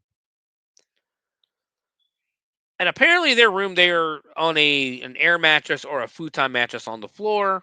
Again, they didn't plan to have guests yet. Bernie says she doesn't mind sleeping on the futon if the baby doesn't. And we cut to the evening where Jesse approaches Mark in the backyard, and she tells him that she can't believe he gave them their bedroom. Mark explains, well, she is pregnant after all, and it's been a little rough on Fred. Mark finally admits it's probably a bad idea to have house guests. He says Fred is a pod version of the guy he grew up with, and that Fred had given them both expensive watches as well. Jessie says she can't believe he could afford them since he just lost his job from fishing stuff from the zoo. They both look at each other as they smell their watches, and decide, we might need to take these off. Cut inside, Mark and Fred are having beers on the sofa while Bernice is in the kitchen watching Jesse make dinner. Bernice basically just keeps staring at her, and Jesse's just like, what? What do you... Bernice says since they're family, she can ask. And she asks Jesse how much her nose cost. And Jesse's a little offended. I'm not going to lie. She is a little offended. Bernice says she doesn't have to hide it from her, as she has the trained eye of a beautician. And she's seen that nose before in Cosmo. The entire time, Jessie is just like slowly pouring herself a glass of wine, and it just keeps getting bigger and bigger. Bernice talks about wanting to get herself a nose job, and knows about this guy named Dr. Nick who gave her friend a nose job, and she got a set of Ginsu knives and got to keep the old nose in a jar of formaldehyde. And this chick just keeps talking and talking and talking as Jesse excuses herself to the den with Mark and Fred. And you could like the door to the kitchen shuts, and you can still hear her talking and yapping. Jesse tells Mark she thinks she knows what's wrong with Fred. Fred asks Pudge if he remembers the Oboisky twins. And Jesse finally asks Mark, why does he keep calling you Pudge? And then she looked and, Mark says nothing. And then she looks at Fred. Why do you keep calling him Pudge? Mark says nothing. Fred says nothing. But then we cut to later, and they're watching old reels, the old movie reels. And Mark was a fat kid. They all laugh at him because as Mark, asks, how many reels of this did you bring? This stuff did you bring? Fred says, a couple dozen. We pan over to Jessie, and she is literally bent over laughing.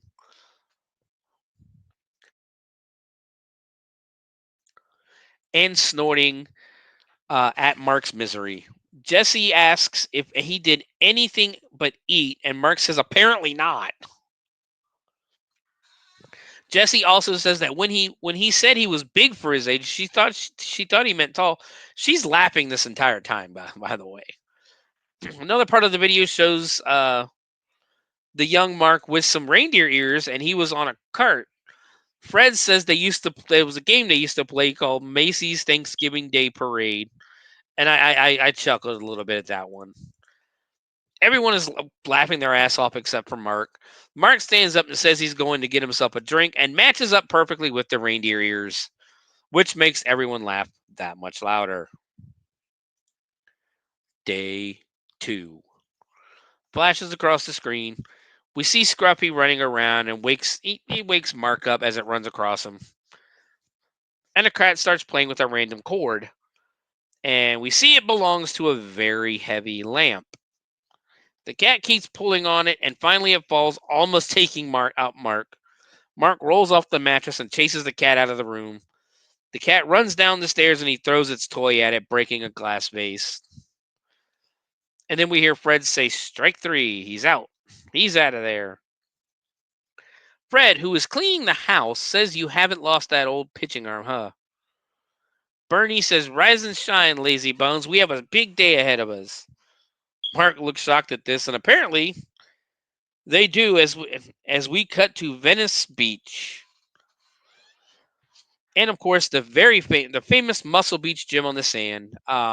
Basically, they're being forced to take Fred and Bernice sightseeing. One of the big muscle men, or I guess bodybuilders you call them, lifts Bernie into a gorilla press position, and she yells at him, "Hey, watch the vulva!" Fred tries to take the picture, but the camera isn't working, and the guy is struggling to hold her. He finally puts her down, and Mark catches her as Fred finally takes the picture of Mark holding Bernice. They cut to Groman's Chinese theater, and Bernice says that she always wanted to eat here. Joke's on you, it's a theater. Then over to the Hollywood Walk of Fame, where they start taking pictures of Jesse and Bernie with their hands in Joan Crawford's cement hand prints. Bernie says this is the woman who used to beat her kids with coat hangers, which made me laugh for a personal reason. They take the pictures, and Fred has a problem lifting Bernice up. Bernice is putting her hands on Marilyn Monroe's handprints, and all of her press-on nails basically get stuck in the cement. Now we cut to a couple of hookers taking a picture with Fred, and they're all over him. Mark says, "Everyone say trick." Fred starts feeling around and asks Bernice if she has the traveler's checks. And she tells him he put them in his pocket this morning. Needless to say, the hookers stole the checks. Day 3 starts out with Jesse asking Fred if he called the people about the traveler's checks. He tells her that their machine said they're on vacation until after Labor Day, and Bernice told him that's why you shouldn't have bought them off of some guy in the Walmart parking lot.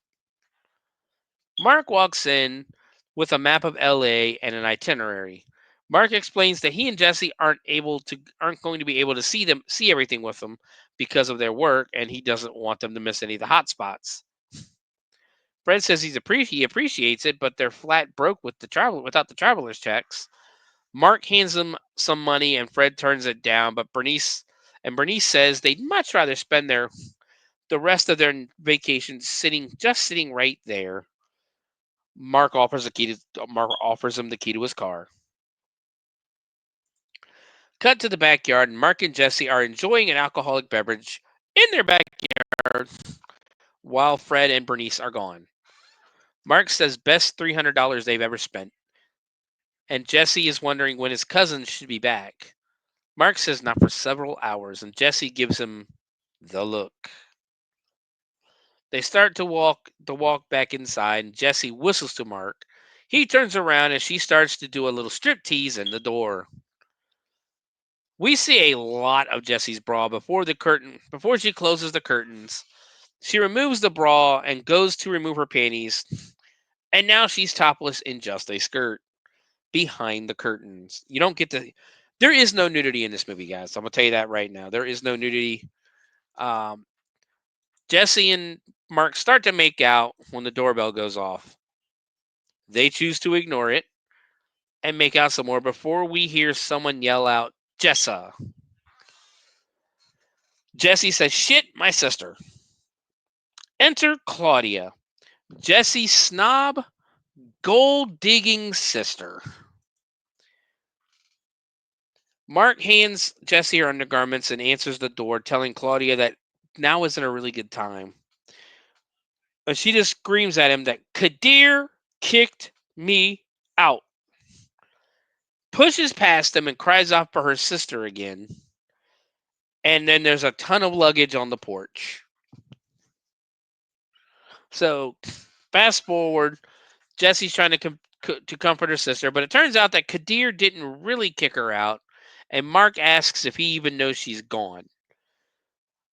Claudia says he barely even knows she's alive and that he cut her allowance. And Jesse goes, Mark, he cut her allowance. Mark just basically asks, what, the $9,000 per month? Claudia says he makes her drive his old Jaguar. Jesse tells her some people have worse problems. And Claudia goes, like who? Jesse says, like people who don't have a car. And Claudia literally responds, well, who cares about them? The phone rings and Mark answers, and it's Kadir. Mark tells Claudia he found her note and he just wanted to see if she was there. All right, it's at this point I'm going to remind everybody this is a movie from the 90s. There are some terminology that people aren't going to like. This is not me saying this. This is the movie. Please do not come for my head. He just wanted to see if she was there. Claudia asks why, and Kadir tells Mark he's canceled all her credit cards. Claudia calls him a Middle Eastern maggot, and Mark tries to give Claudia the phone, and she says he can talk to her lawyer and calls him a towelhead. Again, the movie, not me. Mark tells Kadir that she's very upset over their love spat, and Kadir says that he'll forget everything if she comes home and makes him dinner. Claudia's response is, grind some glass, Ayatollah. Mark laughs and tells Jesse to turn the TV down, basically trying to make it seem like it's not Claudia, calling him some very racist remarks. Claudia takes the phone from Mark and she tells Kadir, I cannot live on that. I cannot live on that. Then she tells him not to speak Farsi to her. And Claudia basically goes, all right, Kadir, that's it. Mark interrupts her and goes, a nice duck for dinner.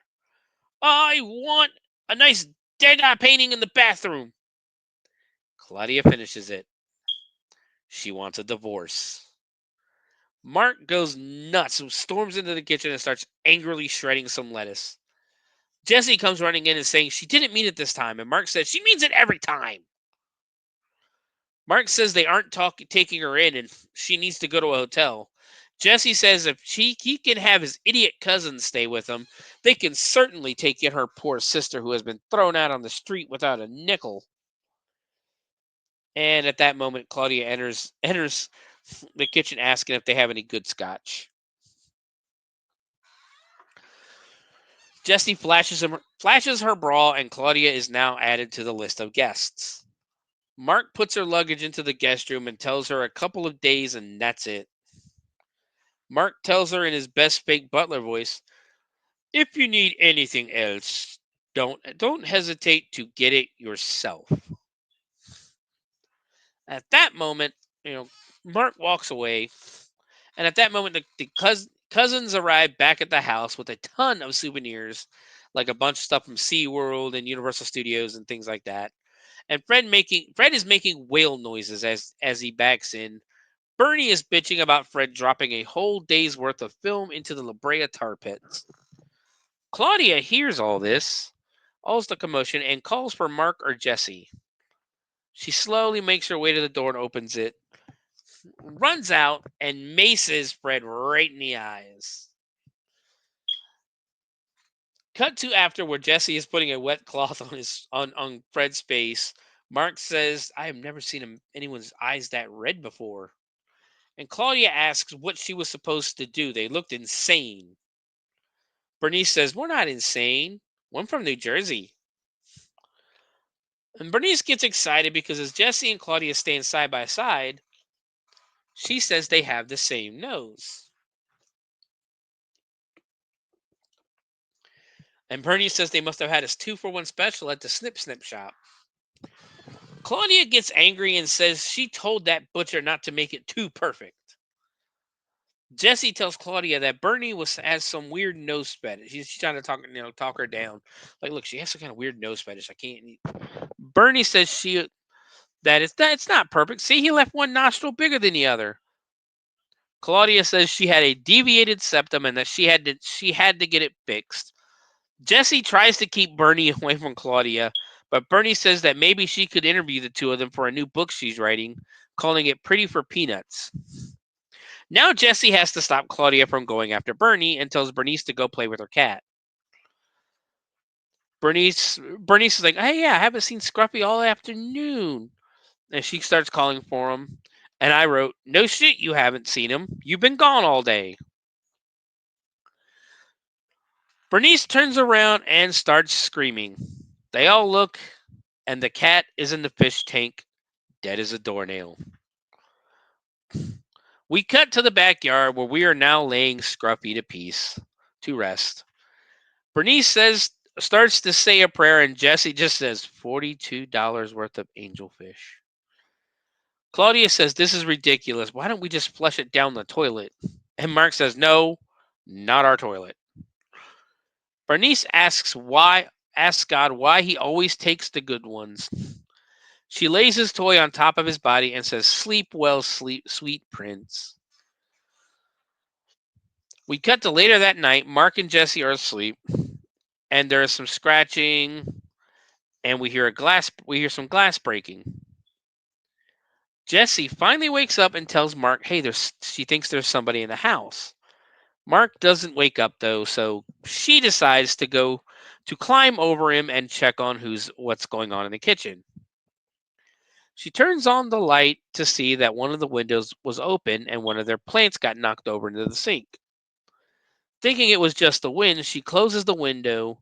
She takes a step back, steps on Scruffy's squeaky toy, and screams as the dead cat jumps out at her. She screams as Mark comes running. Mark jumps back as he sees the dead cat in the kitchen. Bernie yells as her and Fred come running that whoever has in the house better watch out because she has an Uzi. Bernice apologizes. Bernice gets excited and apologizes to Scruffy for burying him alive. Fred does the sign of the cross. Bernice was basically just like, "Pete, is that smell you or this kitchen?" As Mark has to hold Jesse back. Day 5. We open up on Mark in his office talking about the stock market. He tells the person on the phone that he wants 1,000 shares once it hits Bernice. I mean, $100.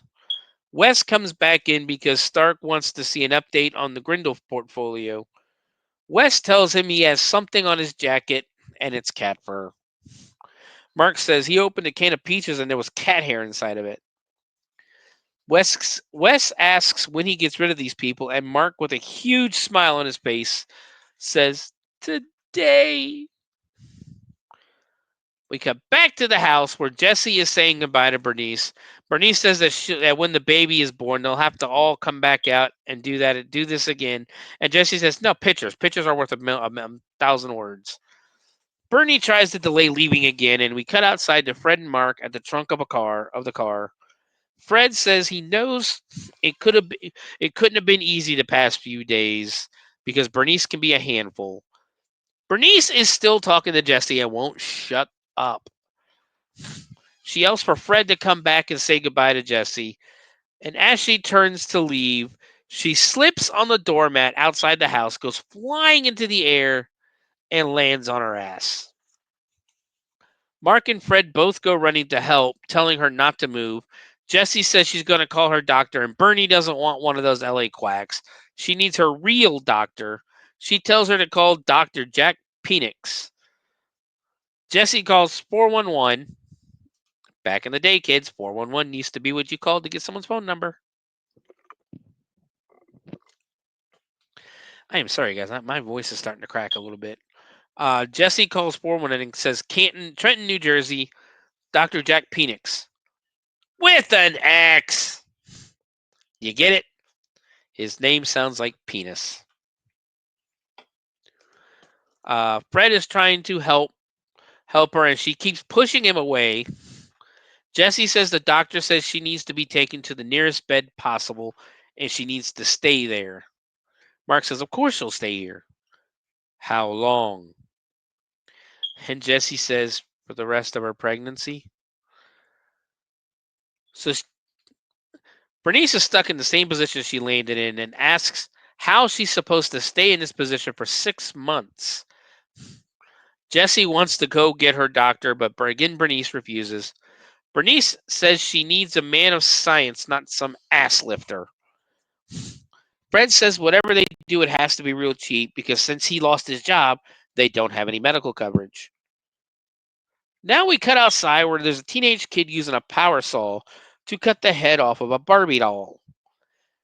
And then we see a teenage girl bouncing on a trampoline. Their father comes into the picture and tells the boy, how many times do I have to tell you not to play with dolls? Mark says hi to Dale, the father, and Dale asks, what is it now? What is it now, Bannister? The espresso machine down again? More artichoke leaves down your disposal? And Dale asks what the problem is. We now cut inside where Dale has taken Mark's workout machine and has rigged up pretty much a harness for Bernice to sit in. For some reason, the daughter tells Mark, and this is just random. The daughter tells Mark that she just got her first period today. And Mark has the same look on his face that all of us would have on their face, which is, what the fuck? Dale says no thanks necessary, just named a little bugger after him. And Bernice says, yeah, Sluggo Bannister. Bernice says she feels like a human swing set here. Don't touch that! And you hear something smack the ground. Dale says that he could drywall her into the basement if need be. Mark tells him, I'll keep that in mind. We cut to a bar where Mark and Fred are drinking. Fred says they never should have come, Pudge, and Mark tells him to not be silly and asks him not to call him Pudge anymore. He decides to call him Stretch. Fred goes on to say that Mark is living the life. Nice house, he's important at his office, and he's got a wonderful wife. Mark makes a toast, 2 wonderful wives, and Fred says Bernice is giving him cancer. Okay. Mark has had enough and tells him to stop talking like that. And do you know what your problem is? You let that woman walk all over you. He tells Fred that he needs to stand up to her. He asks what happened to that guy he knew back in high school who could have any girl in the senior class he wanted when he was a freshman. A guy who could break up any class without even trying. Fred just says, I don't know. Fred says somewhere between graduation and a Jerry Lewis telethon, he just sort of lost it. The song Bernadette comes on the jukebox, and Mark asks if Fred remembers Bernadette and forgot her last name. Fred tries to tell him her name was Beverly, and Mark just keeps arguing with him that her name was Bernadette. Then they start to do some dance routine that Fred did in high school for the girl Bernadette in front of the entire bar. And it's pretty entertaining in that. But after the song, Mark says what he has you don't lose. Day 6. Mark comes running down the stairs with shaving cream in his face, waking Jesse up because Fred is gone. Jesse's pretty much like, what? Fred has ran away. We cut to Bernice, who is crying, reading the note that Fred left to her. Fred wrote he was going to find the man he used to be. And Bernice basically just goes, where did he get that crap? Mark looks a little guilty as he and Jesse basically go looking around Los Angeles for Fred. We cut, basically they go around, to the tourist spots and Fred. We cut to Mark and Jesse in Mark's BMW driving along the Sunset Strip, and Jesse asks what he told Fred, and Mark says nothing. He just told him to stand up for himself once in a while. Jesse tells Mark, yeah, but he was her, because basically he tells Jesse that he was that um Fred was a wreck. And Jesse says, yeah, but she was he was her wreck. She craves human sacrifice, and he was it. Jesse suggests calling the police, and Mark makes a really good point that a guy in LA walks out on his wife. Yeah, they'll come rushing over. She suggests hiring a detective, and Mark says they can't afford that.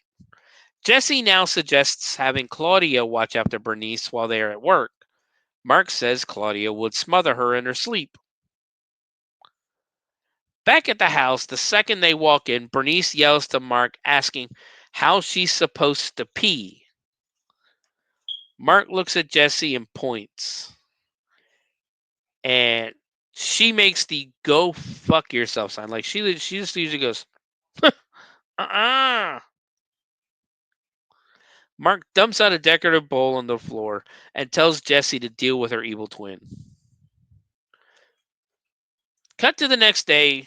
Jesse and Claudia are driving to see Kadir. Claudia is begging Jesse not to make her do this, and Jesse asks her if just this one time, wouldn't you like to handle things as an adult? Claudia says no. Claudia pouts, and Jesse tells her pouting makes wrinkles. They pull into the driveway, and now there's a gate blocking the entrance to the house. Claudia says that gate wasn't here yesterday. And neither was Slaughter Security.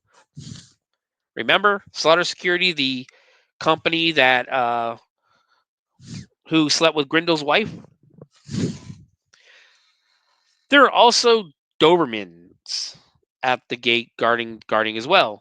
Jesse goes over the intercom to call to Kadir, and he's not answering. And she tells him, I know you can hear us. It took an awful lot for Claudia to come here today and work this thing out. Kadir comes over the intercom speaking Farsi again and says that woman bleeds me dry. Claudia starts screaming, and they're yelling into a cherub, by the way, like a Cupid style statue that's all pink. Claudia starts screaming at the sheriff, saying, if you want to see blood, just let me in there, you two-bit desert rat, and I'll slash your throat. Kadir says, you try to come in here, and I'll sell you to the Bedouins. In one of the funniest parts of the movie, this is one of my favorite parts, Claudia starts to choke the bright pink cherub while Kadir is coming over there, going, don't you choke my cherub! Don't choke my cherub! Jesse's yells, Kadir, Claudia loves you. And Claudia yells, no, I don't. And they just keep arguing. They ended up breaking the cherub falls over and breaks as Claudia continues to choke it. We cut to Mark making a presentation to Grindel. He tells him Hydrolux is a young up-and-coming company. They have the trust of the government, and they just acquired a major contract from the Navy. Mark would like to make them the cornerstone of Grindel's new portfolio. Grindel says he was a swabby himself at one point. And the secretary interrupts the meeting because Mark has a call on line 1. He tells her to tell them he'll call them back. But she says he should really take this because they said it was an emergency. He picks up the phone in the meeting room, and it's Bernice. He tells her he doesn't know when Wheel of Fortune comes on, and he left the TV guide on the dresser. Yes, I realize you're in chains.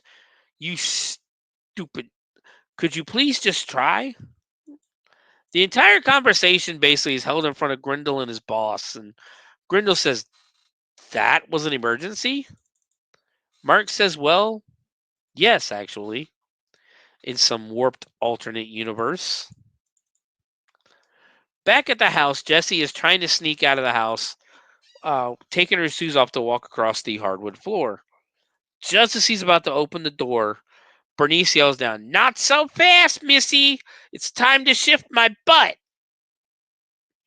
Jesse slams her shoes down as we see her stomp up the stairs, and then again in a different outfit.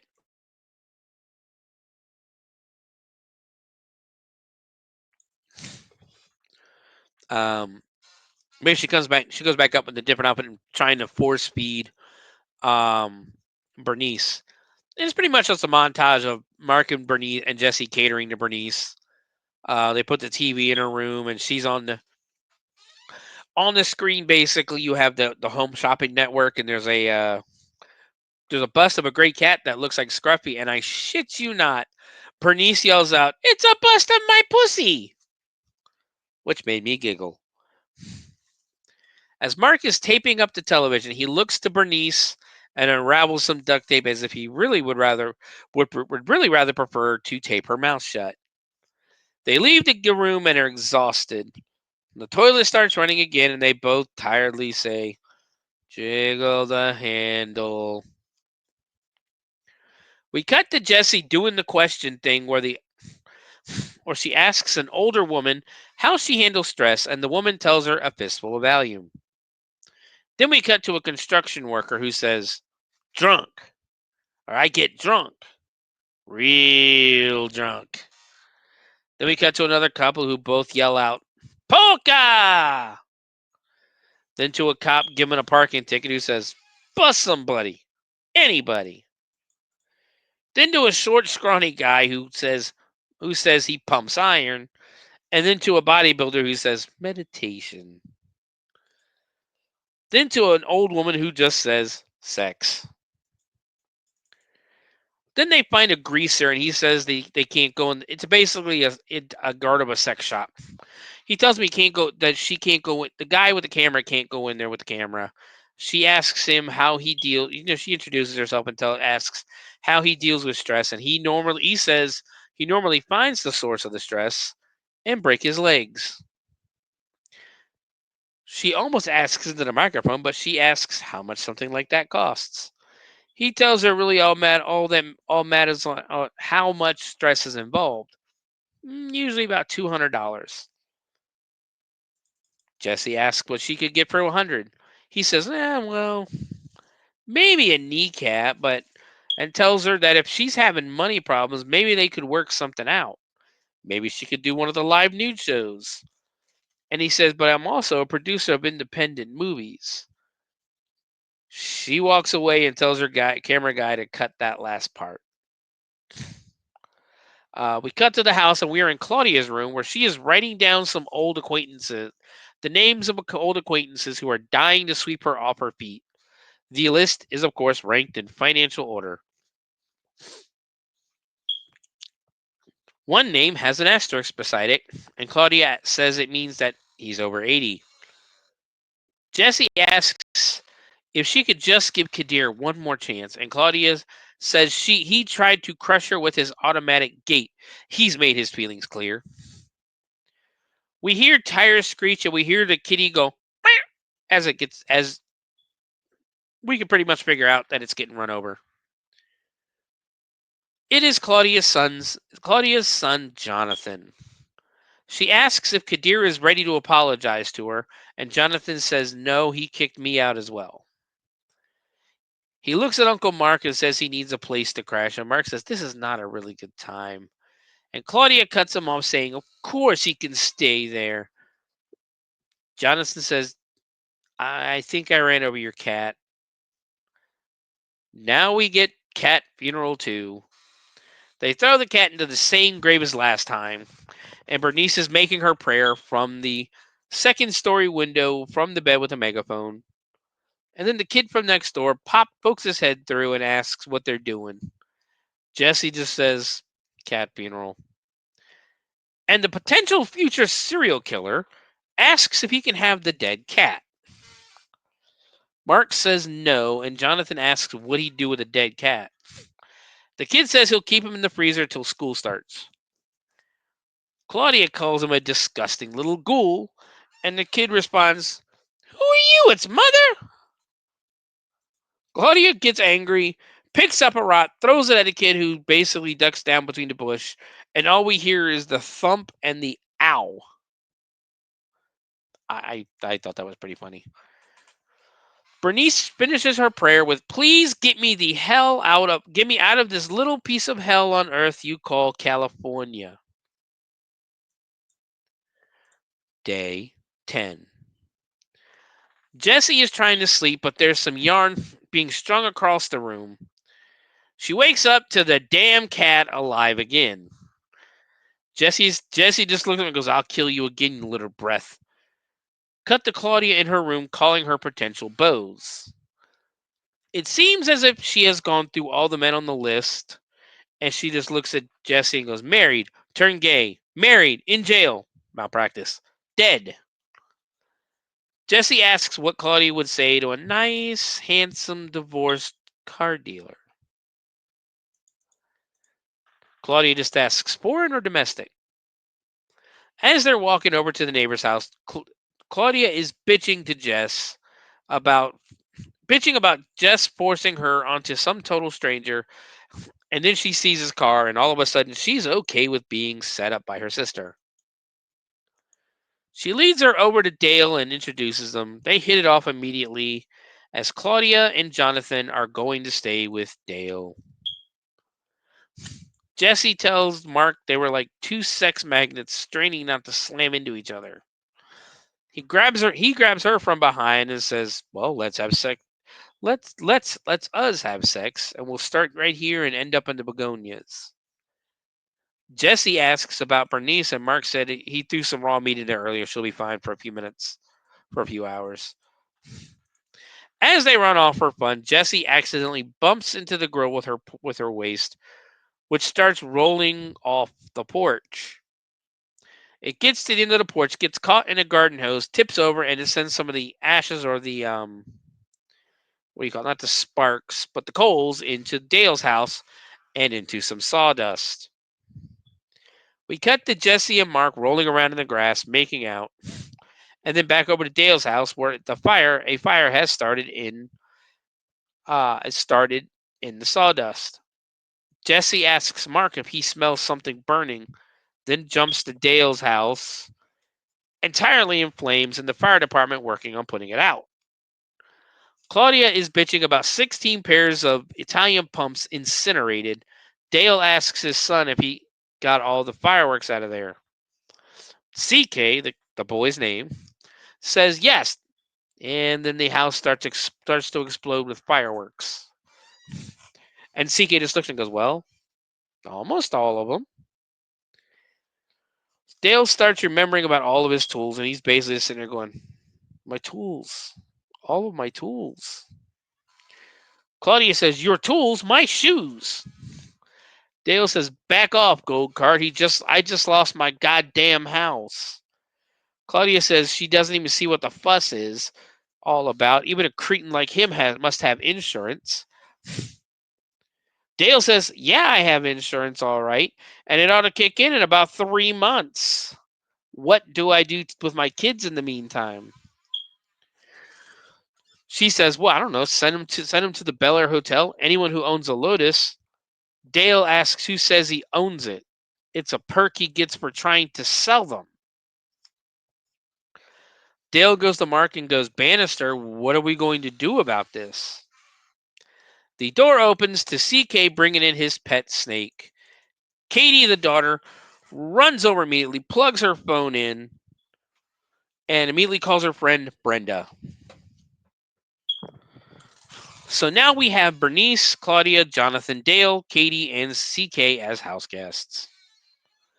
Jessie says they don't have to do this, and Mark says, "Yeah, we do. If we don't want we want to avoid a lawsuit for arson." Day 12. Mark is in the bathroom attempting to take a shower. He removes his robe, and of course, Katie is jumping on her trampoline in the backyard and possibly saw everything.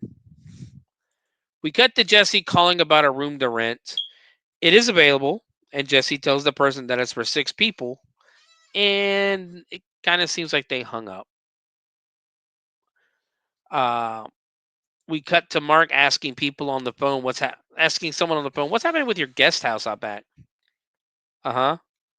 And how long is she expected to live? And he just starts apologizing profusely. We cut to the house where everyone is having dinner. Everyone's having spaghetti, it looks like. Um, Katie's on the phone and doing the whole, "You hang up first." "No, you hang up first." "Brenda, I can still hear you breathing. Hang up. You hang up first. Thing with her friend Brenda. And I remember a Simpsons episode of them doing that, where the girl tells her boyfriend, "You hang up first," and the boyfriend goes, "No, you hang up first," and the girl just goes, "Okay," and the guy goes, "I can't believe she hung up on me." Funny. Um, Claudia asks Jonathan if his grandmother sent him a check for his birthday, and he reminds her that grandma's dead. Then it gets to CK's serial killer ass as the cat walks across the table. CK asks Jonathan if they got another cat, and Jonathan tells him, no, it's the same one. CK thinks they buried the cat alive, and that it's cool. Dale tells him not to get any ideas, even though that's the largest red flag known to man, that, hey, my kid might need some psychiatric therapy. CK says if they can bury him, I can too. And Dale just looks and goes, all right, but you got to ask permission first. It cuts over to Mark and Jesse, who are sitting on the counter, eating a jar of peanut butter for dinner, standing at the counter, and they both say, no. Bernice yells down, don't worry about me having dinner. I'll just lick the crumbs off my filthy sheets. Jesse holds the spoon like a knife because she wants to stab Bernice. Get it? We cut to the middle of the night where Mark is going for a midnight snack, but the refrigerator is empty, minus literally, and it's like an entire chicken of, it's like a cartoon, like the Tom and Jerry, where, like, when they eat the chicken and they just pull it right back out of their mouth and it's just the bones. That's literally what's in the refrigerator, with a box of baking soda. We see some smoke and a weird light coming from the living room. He walks over to inspect it, and we hear some zombie noises and Mark screams. We turn to see a bunch of family members banging on the window to come stay. The movie at this point turns black and white as more zombie house guests are walking towards the house. Jessie shows up and Mark tells her not to look in there. She asks what they want, and he tells her they all want to stay here. Jessie asks why, and Mark says maybe they're in some vacation guide for the damned. The window breaks and Jessie screams as they run away. Mark fights off a few zombie house guests. And the painting on the wall, with the only nudity in the movie, because there is some breasts on this painting, start reaching out and grabbing Mark. Jesse yells at him to go to a hotel. Mark says, who the hell sent you people? Get out of my house! And it pans up. It turns out Mark is having a nightmare, as we see him and Jesse are sleeping on the kitchen floor. But we also pan to the left to see Fangster, the snake, escaping its aquarium tank into the floor. Mark says take Bernice in his sleep, and we see the snake start sliding up the blankets by Jesse's legs. She reaches over to push Mark away, thinking it's him, because she's not in the mood. Mark wakes up and goes, what? He says, he's like, wait, what? Well, what's wrong? I'm way over here. She lifts the blankets up and starts to scream. We cut to the garbage disposal running, and Mark and Jesse standing over it. CK walks into the room and asks if they've seen Fangster. Mark and Jesse slowly turn and shake their heads no.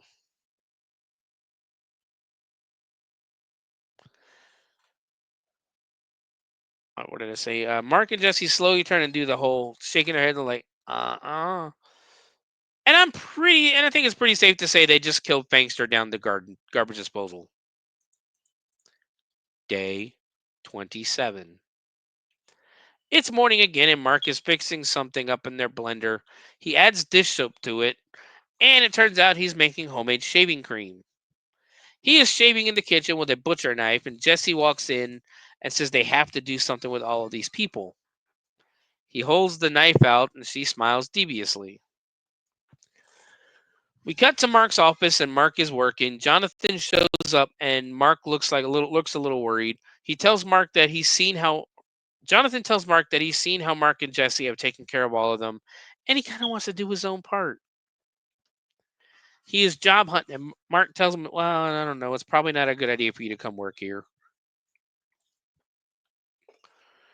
He tells Mark that he wants to get his own place, and Mark gets excited and calls personnel. Jonathan says he wants to start at the bottom. The mailroom would be great. Mark brings him down and introduces him to his new boss. Jonathan says, "My mom was wrong. You're not an asshole." Mark stops as if he's pissed off. And then Jonathan says, "I'll be out of your hair in no time." We cut to the house where Bernice is still in bed and ordering shit off of the home shopping network. Katie is sitting beside her for reasons, and Bernice and Claudia appear to now be staying in the same room. It seems Jesse starts to clean up.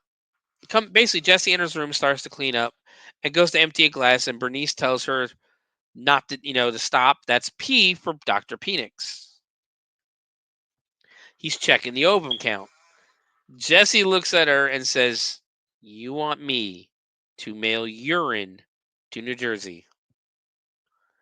And Bernice just looks and goes, "Yeah, yeah, would you? Could you?" She then asks Jesse to help her decide and reads off some baby names that she likes. Now, tell me if you like any of these names. Amaretta, Endive or Endive, Caramel, or Treblinka.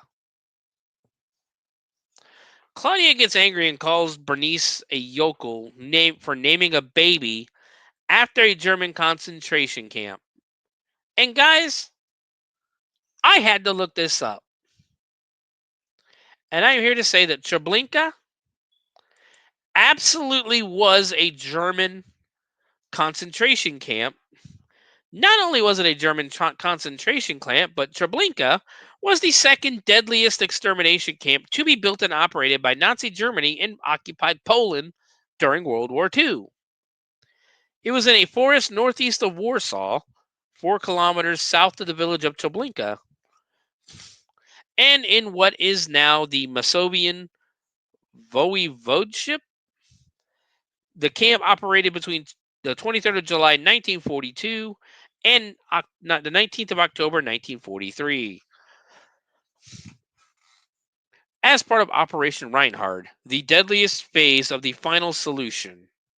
During this time, it is estimated that between 700 and 900,000 Jews were murdered in its gas chambers, along with 2,000 Romani people. More Jews were murdered at Treblinka than any other Nazi extermination camp, apart from Auschwitz. So there you go.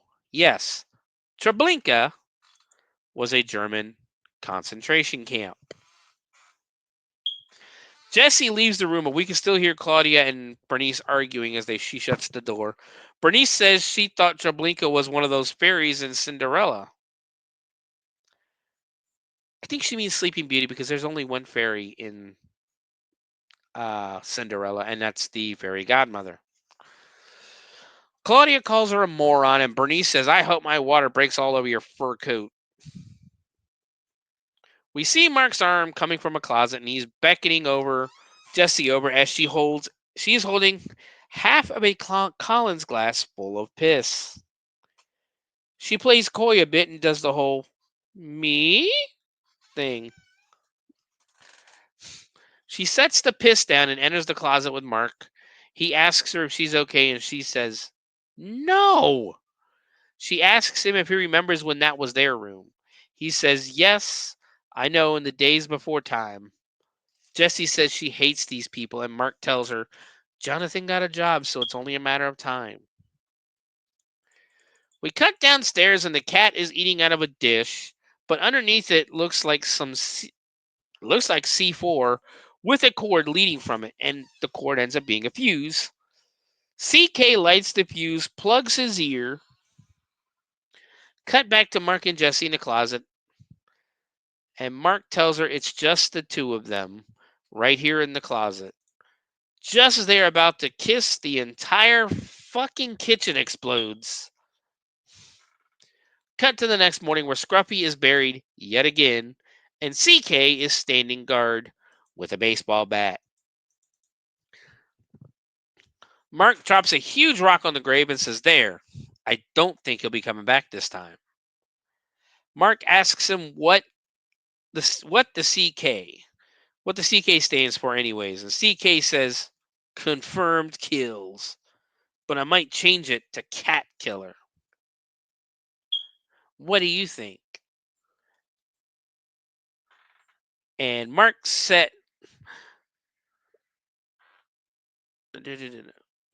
he thinks they have a little problem here. And my first thought is, a little one?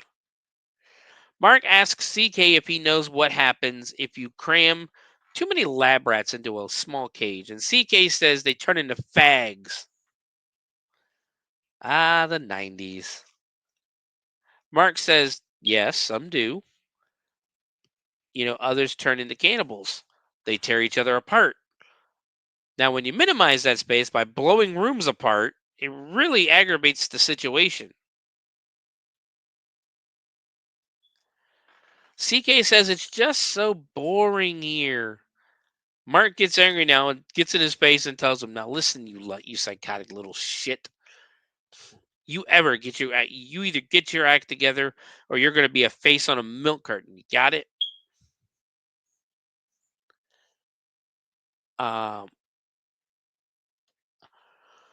CK says, "You touch me, I sue you."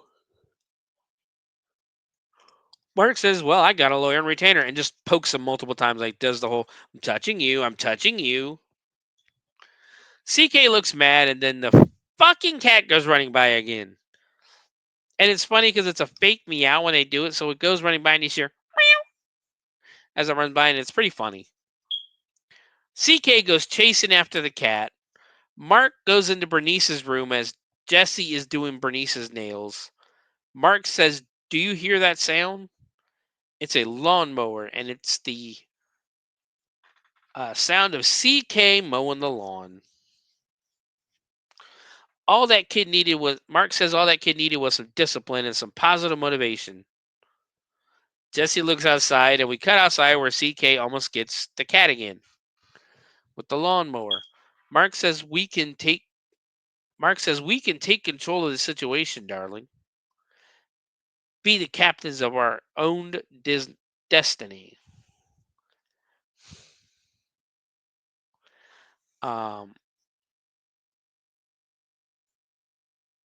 He kisses Jesse on the cheek and says things are looking up, and I think this will work. And I think this will work out just fine. Don't you, hun? Jesse is staring out the window as CK finishes. As soon as CK finishes mowing the word "fuck" in the grass, she agrees with him.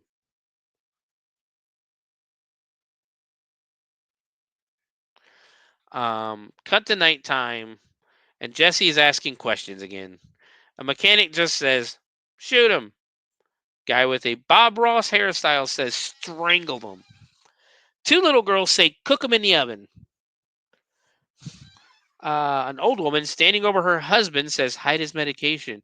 And this dude looks about like, "What the fuck? Like, what? What did you just say?" Like, I'm right here. A priest says kindness, and then gets hit in the face with a soccer ball and just basically screams, "Oh, fucking shit!"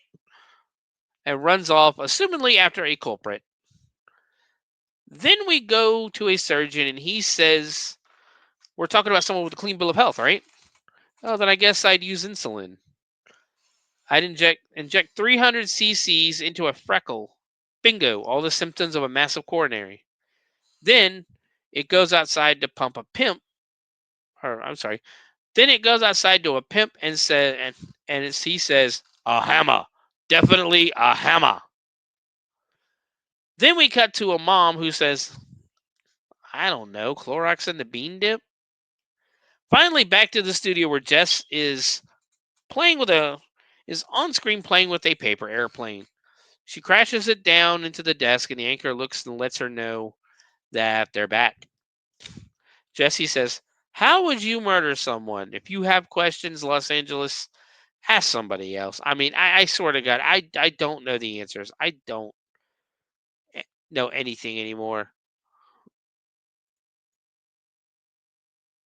The anchor says that a really interesting question there. That's a really interesting question there, Jessica. I'm sure that's crossed everyone's mind every now and then. Jesse asks how Karen, the anchor, would murder someone if you were absolutely desperate to get rid of them because they were driving you out of your fucking mind. The director leaves the production area at this point, and Karen says it looks like insulin's the way to go. And she's very uncomfortable saying this. Jesse loses it on her saying, "Oh yeah, right. Like you can just tap dance your way into a drugstore and get that stuff." Please. Oh, and that Clorox bit, there's a real winner. Those people were up all night those people were up all night with the runs, and they refused to jiggle the handle. Karen asks what she's talking about, and Jesse responds, "House guests. I'm talking about house guests from hell." Someone behind the camera says she's losing it. Jesse says, "Listen to me, ladies and gentlemen. No, get that snack later. You listen to me. Lock your doors. Don't answer the phone. If you have to leave the country, then do it. Don't let them in. Don't let them fool you. They're very they're very tricky. They might look like your mother or your father or your best friend, but they're not. They're animals. They're cockroaches.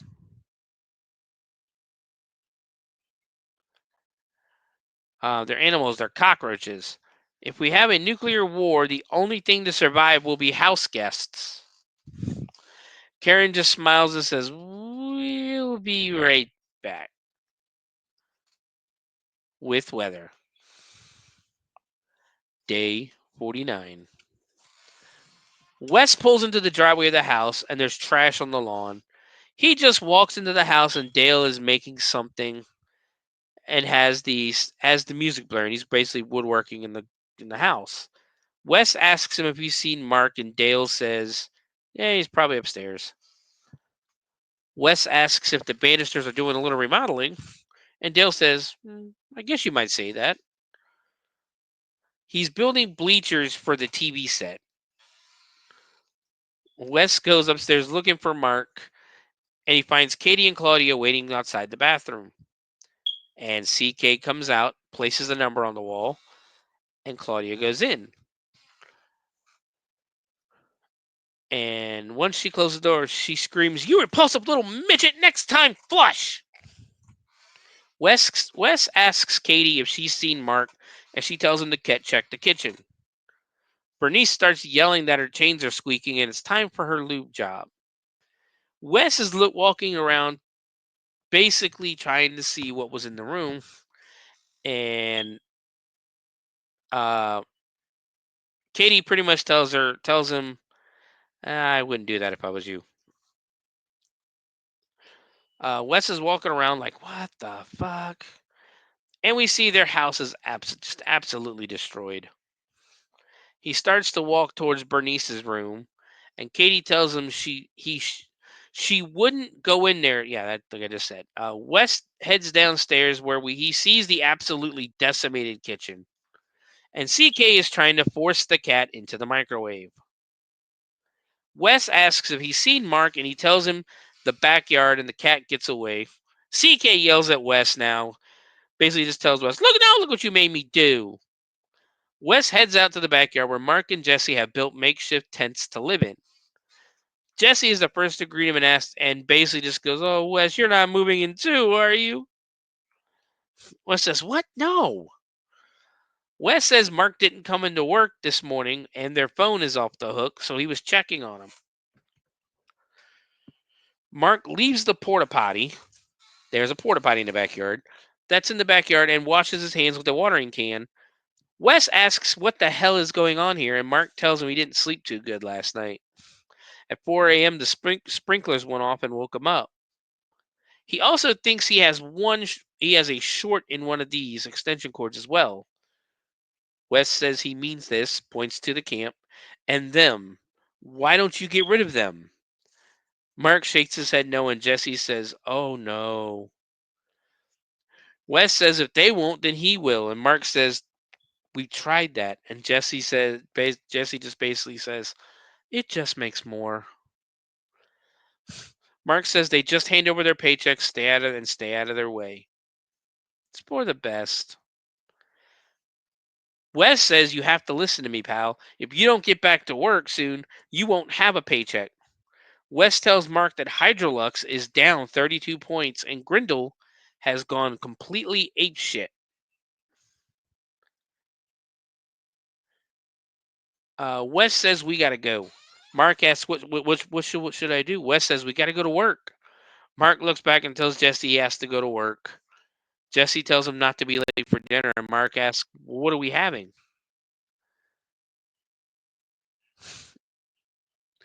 Mark asks what are we having for dinner, and Jesse comes up with a pigeon and says, just squab again.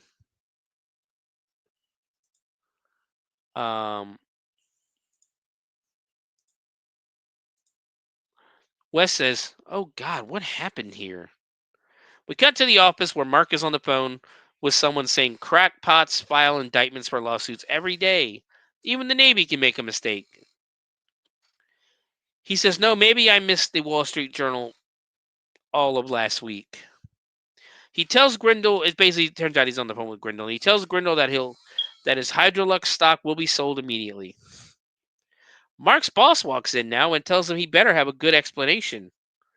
Mark says the Grindel situation is under control, but the boss says that's not what I'm talking about. The boss slams a paper down on his desk, and it's almost $6,000 worth of calls to South America from Mark's office. All of them are to Colombia. Mark says obviously it's a mistake and that he never made any of these. The boss asks who did, and Mark says, how the hell do I know? Mark says he'll find out, and the boss says, yeah, you do that. So Mark heads down to the mailroom where he is looking for Jonathan. But the mail guy tells Mark he has another one of these packages. Mark asks what packages. The kid says these ones. Didn't you get them? Jonathan said he'd take care of it.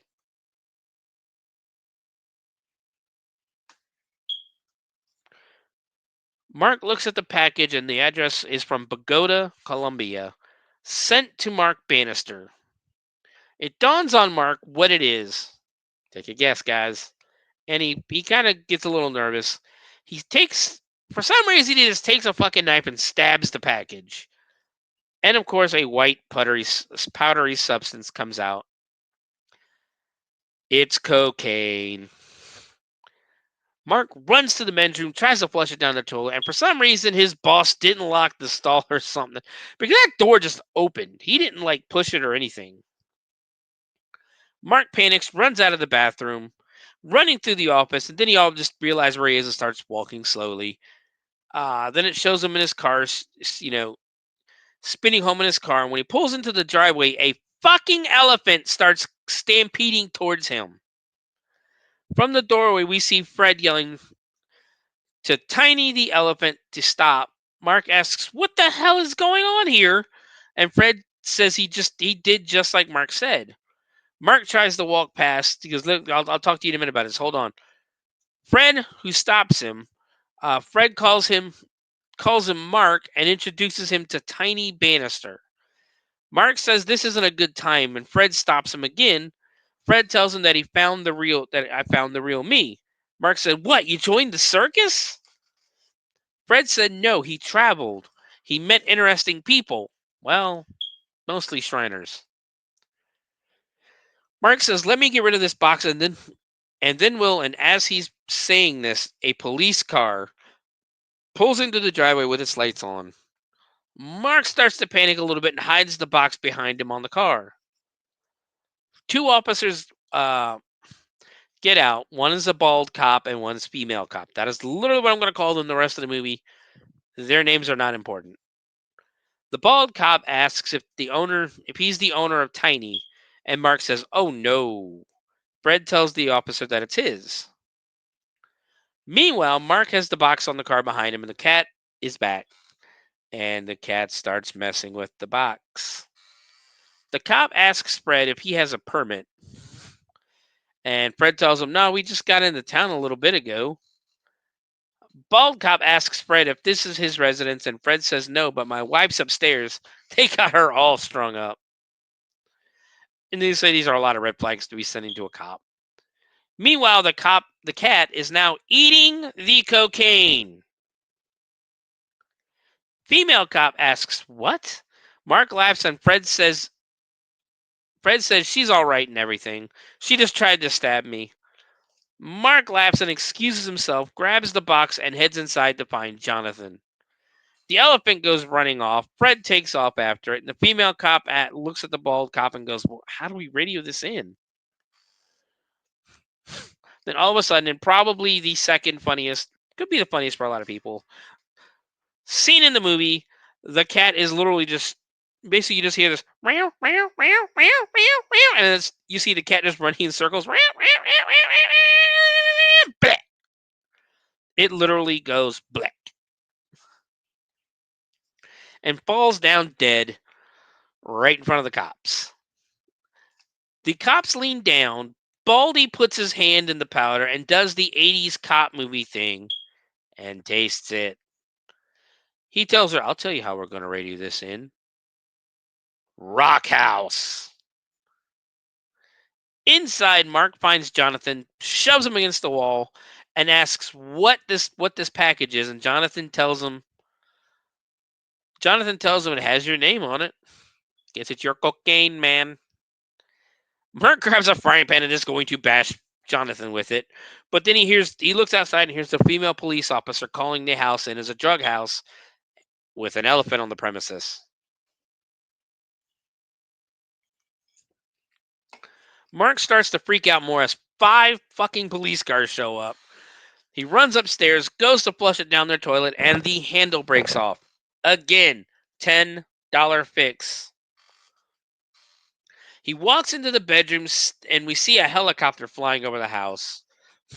He slips through the main bedroom into Bernice's room, or the bathroom, into Bernice's room, where she asks him what is 1051 in Roman, and he climbs over her bed out the window, but now the helicopter is on that side of the house. The helicopter does the whole, come out with your hands up. And Mark jumps out the window, hits the trampoline, lands, and heads through the bush line out of sight. The light lands on the grass that CK made to say, "Fuck you." And the pilot basically goes, "Oh, they want to play hardball, huh? Call in the battering ram." Mark climbs a wall and lands on someone's grill, and for those 10 seconds he was standing on it, somehow it melted his shoe. Mark goes running as the cops bag the dead cocaine kitty for evidence. Now the SWAT team is on the premises as chaos reigns supreme. Claudia is in the bathroom brushing her hair, and Bernice asks what's going on out there. Claudia says, "Men, lots of men." Bernice asks, "What men?" Claudia tells her, "The police. They're the police. They're here to arrest your husband." Fred has finally caught Tiny, and bald cop and female cop with about 4 others pull their guns on him. Bald cop says they're going to the squad car. To put their hands up, they're going to the squad car. Fred puts his hands up, and so does Tiny, which I thought was pretty cute and funny. Mark is trying to sneak away when someone comes out yelling at him for walking on his new driveway, and that he just put that in. "These pebbles are worth $600. $600. Meanwhile, Mark opens the package and just starts dumping the cocaine in the man's driveway.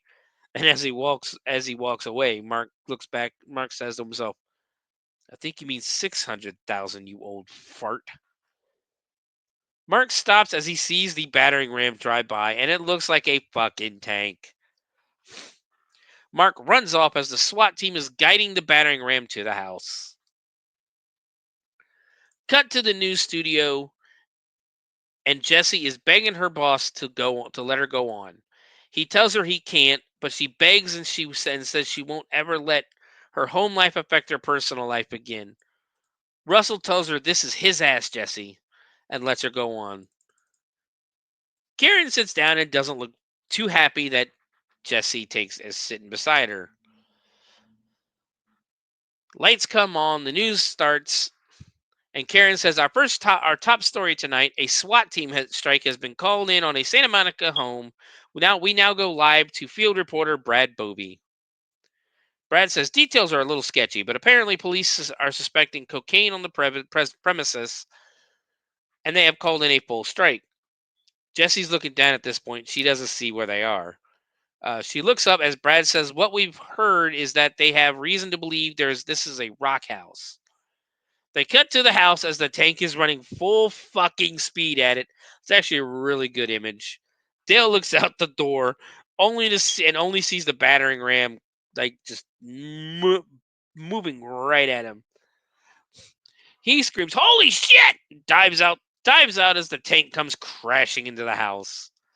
The elephant runs by again, and on the screen with Fred running behind it, Jesse is just looking on in disbelief from the news station. The reporter says someone is coming out, as if the police would let him that close. Like he runs up to the house as CK, Katie, and Dale come walking out. CK says, "That was cool." Katie looks up and goes, "Are we on TV? Brenda, call me." And the phone rings. As she goes running, the reporter asks Dale if he's the homeowner, and Dale says no. Jessie is shaking her head, like trying to figure out what the hell's going on. Dale says that they say he was doing drugs. Brad says, "Well, we really don't know that." Dale takes the mic and says he never did trust that guy.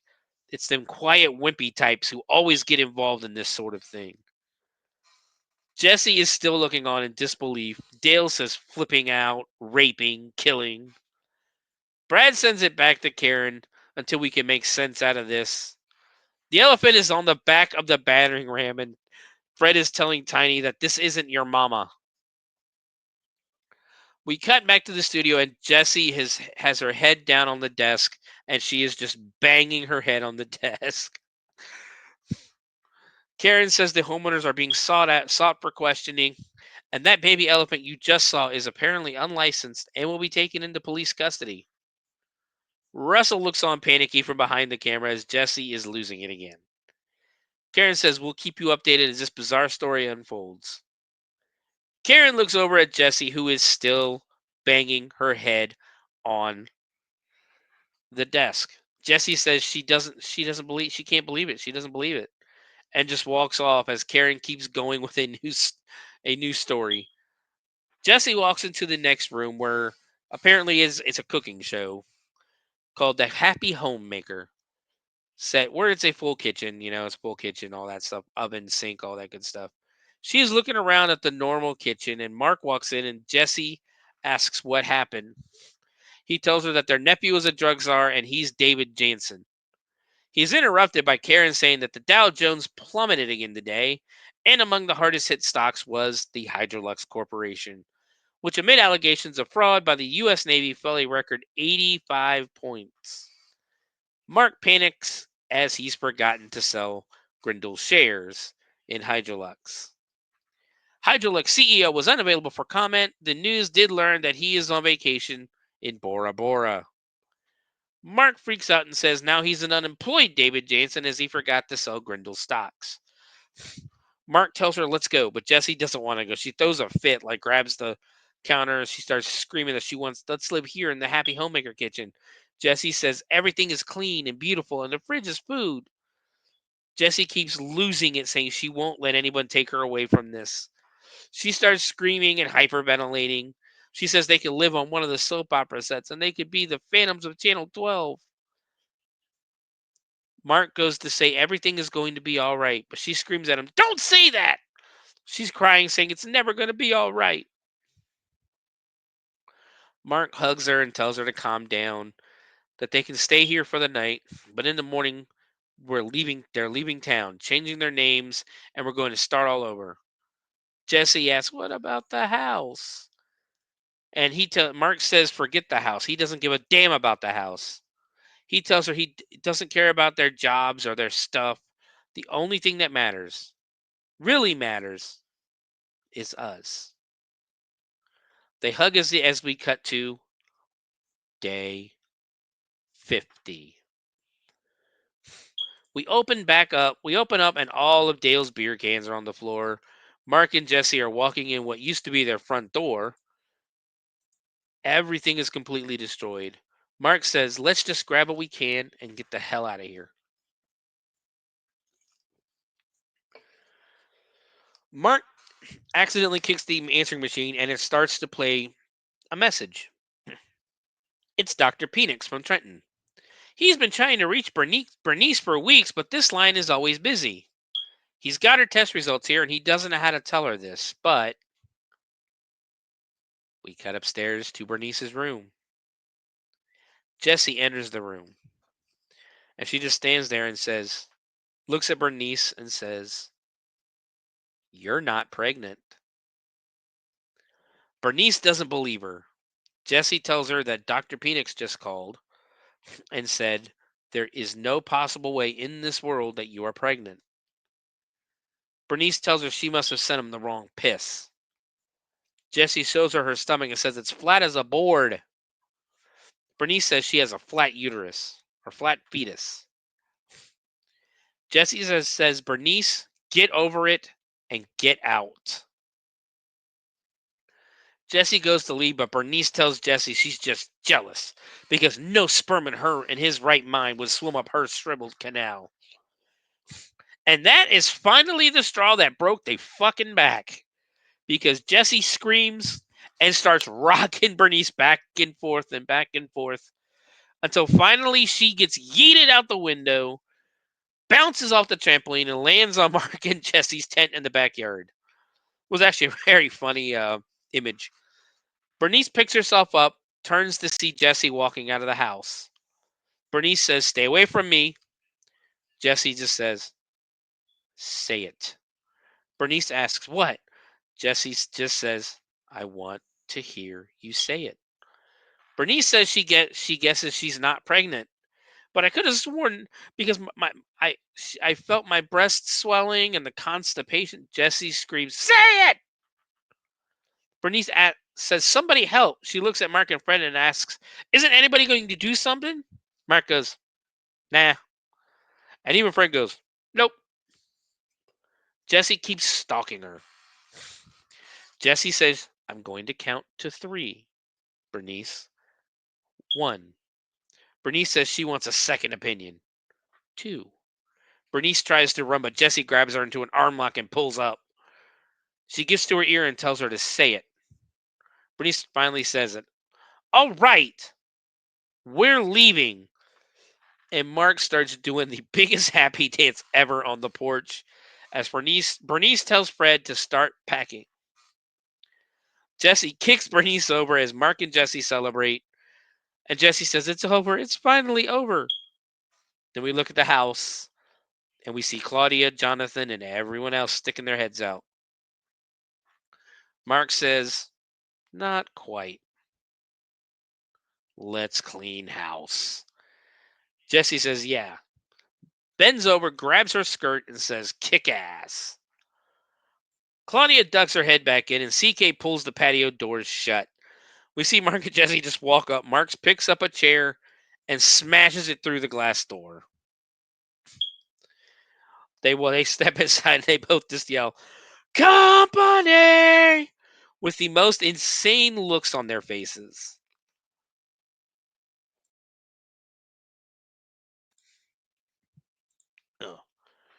CK pops out and they just start making insane faces at him, like, which sends him running away. Jesse grabs some spray paint and yells, oh, sis! Jess has got a surprise for you! Trying to do these voices isn't good for my voice. Jesse heads upstairs as Katie grabs the phone. Dale pops out and tells Mark, oh, so you want to play? All right, let's go, Bannister. Dale's ready to fight, so Mark does the natural thing and grabs a saw. or I guess one of those, like, basically it's a regular saw. You know what it is when you see it. I think it's a skill saw. And says, "Let's play Cuisinart." Dale looks scared. Claudia locks the door as Jesse comes upstairs. Jesse says, "Oh, Claudia." Claudia says she's not decent. Jesse kicks the door in, and for some reason her blouse is wide open, revealing her bra. Jesse says, "Tell me something I don't know." Claudia tells Jesse to calm down and she'll get her a Valium. Downstairs, Mark is slowly stalking Dale with the saw, and they get to the stretched out phone cord, which is blocking Mark's way now. He looks over, and Katie is talking to Brenda again. Katie tells Brenda that these people are like going totally mental. Mark cuts the cord, which is the only thing you need to do to send Katie running. Mark tells Dale he wants to ask him a question, and, "Are you circumcised?" Dale says, "I'm warning you." We cut upstairs where Jesse is spray painting Claudia's expensive shoes and dresses. Jesse tells her, "I want you to get your gold digging lily white ass out of my house." She turns and gets excited, but she goes, "Ooh." When she sees Claudia's fur cut, and Claudia goes running. Claudia is now out of the house. Jesse is looking really fucking hot standing there too, I wrote, with the blouse open. Like, the Kirstie Alley, 1990 Kirstie Alley was really hot. Mark is still going after Dale with the saw until the saw comes unplugged. Then Dale gets brave all of a sudden, calls Mark a wimp, and tells him he always figured he'd come up short in a clinch. Just as he's about to basically start pounding on Mark, all of a sudden the saw starts up again. And we see Jesse has plugged in a long extension cord. Dale goes running out of the house, and they have taken back their house. Well, almost. Jesse and Mark sit down on the couch and jump up again as they find Jonathan hiding inside of it. Jonathan pulls a knife on Mark and shoves what's left of the drugs into CK's backpack. He tells Mark to give him his keys. Mark says, Wouldn't you rather have the Lotus?" Jonathan says, yeah, actually I would." He tosses the keys to Jonathan, but overthrows him, and then tosses the lighter that were next to the keys over to Jesse while Jonathan wasn't looking. Mark distracts Jonathan a little more while Jesse lights the fuse coming out of the bag. Jonathan calls Uncle Mark a yuppie dickhead and tells him that one day he's going to buy and sell people like you. And kids, that's called slavery. Jonathan says he's going to make some noise. Jesse says, "We know you are." Jonathan goes running, blows past his mother and CK. CK yells out, "Those are my fireworks!" And Dale tells him to get away from that car. It's a loner. Jonathan cares not as he speeds off down the road in his stolen sports car. Just as he turns the corner, Katie says, "Stupid things didn't work." And then we hear a loud explosion and see a fireball from around the corner. And CK says they always work, before they get a burnt up doormat thrown down beside them. Mark and Jesse are on the roof of the house, and Mark says, "I am the king of this castle," and Jesse says, "I am his queen." Mark says that he will burn this place to the ground before he lets any of them back in. Jesse calls them parasites as she flicks the lighter. All of a sudden, the police from last night have shown back up, with the blowed up Jonathan in the back of the car. It's the bald cop and the lady cop again. They ask Mark and Jesse if they're the homeowners here. Mark says, "Yeah, that's right. What are you going to do about it?" Bald cop says on behalf of the PD, he's been authorized to issue an apology for what happened last night. They are prepared to pay for the damages. Jesse asks, "All the damages?" "Yes, ma'am." Mark asks about the criminal investigation. The bald cop says, "Well, there was some talk about pursuing that until we found out our hard evidence was missing." Jesse asks, "What hard evidence?" And the female cop says, "The cat that dropped dead on your lawn, it disappeared from the evidence room." Bald cop says, "There's going to be hell to pay over that one." Mark and Jesse start doing a happy dance on the roof as a white Rolls Royce pulls into the driveway, and it's Bob Grindle. They come off the roof, and Grindel says he's been looking all over for him. Mark says he's had it with loudmouth bullies like you. Grindel says the Navy dropped the fraud charges. Mark says, you want to fire me? Go ahead and fire me. Hydrolux went up 157 points. Mark keeps going, you know what your problem is? Grindel says I made a bundle because you hung in there. Mark calls him the worst kind of arrogant, small-minded. Grindel says he wants Mark to come work for him. Mark calls him a putz. Grindel says he'll double his salary, and Mark says, screw you. Grindel says, all right, triple. Mark says, screw you, blue. All right, senior vice president at 4 times your present salary, and that's his final offer. If that's okay. Mark says, let me tell you something, asshole. Jesse slaps the back of Mark's head and tells him to shut up. Mark tells him we'll think about it. Grindel says, great. You're kind of hardball's what I've been looking for. Grindel tells Max, you and me are going to make millions. And this sends up the gold digger radar from Claudia. She walks over, introduces herself to Grindel as his wildest dreams come true, darling. We cut over to Dale, who's hitting on the female officer, and he says the Lotus is the car of the future. And when his insurance kicks in, he's going to be back on Easy Street. But in the meantime, he's wondering if she may have some room for him and his wonderful kids to come stay with her. The female cop goes, maybe. Katie is right now doing a back bend on the cruiser, and CK says, Dad, I don't want to live with some cop. The cop smacks CK in the back of the head and asks if he wants to eat Brussels sprouts 3 meals a day, punk. We cut to Fred. We cut, I think the later that day. And Fred in his newish car. It's an older car. But he yells for Bernice, yo, baby, chop, chop. She comes out bitching, saying he said he was going to change, but he's not in. And basically starts her shit again. And Fred tells her, Bernice, remember what we practiced. And Bernice says, no yapping. And she starts to yap again, and Fred just basically puts his hand in her mouth and goes, psh, psh, psh, like does that waving thing and like to tell her to shut up. From behind, the fucking cat is back with an evidence tag on him. Bernice gets excited when she sees Scruffy, but he growls at her and hops into Jesse's arms. Jesse says he doesn't seem to want to go with you. Mark says by his calculations, Scruffy has 5 lives left, and he's welcome to spend the rest of them with them. Bernice tries to take him again, and he slashes at her, and she calls him a traitor as she bends over to put things in the car. Both Mark and Fred whack her in the ass, and she seems to have liked it. Fred says if you guys ever get to New Jersey, and Mark says we'll stay at the Holiday Inn. Fred and Bernice pull off with Tiny in a trailer behind them. Mark and Jesse have their house back. They walk back inside. Mark clears all of Bernice's shit off the bed, all the metal things that were holding Bernice up, throws Jesse down on it, and just as he's about to kiss her, the toilet goes off again. Mark says he'll be back, and he takes a sledgehammer to the toilet, destroying it. And in the words, Mark Bannister went on to high-profile success with Grindel Unlimited. Jessie Bannister's nervous breakdown on the air led to record ratings and a series of her own called Over the Edge. They bought a 3-bedroom, 2.5 bath with a fireplace and a view in Malibu, where they lived happily ever after until their parents came to visit. Roll credits. That's Madhouse, and we have gone way longer than I wanted to. Real quick, let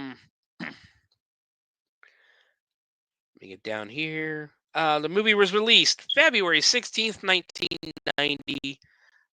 Filming location was in Phoenix, Arizona. It grossed in U.S. actually grossed U.S. and Canada and worldwide $21,036,000 and $21,036,771. Opening weekend in U.S. and Canada, it made $5,240,816. Let's see.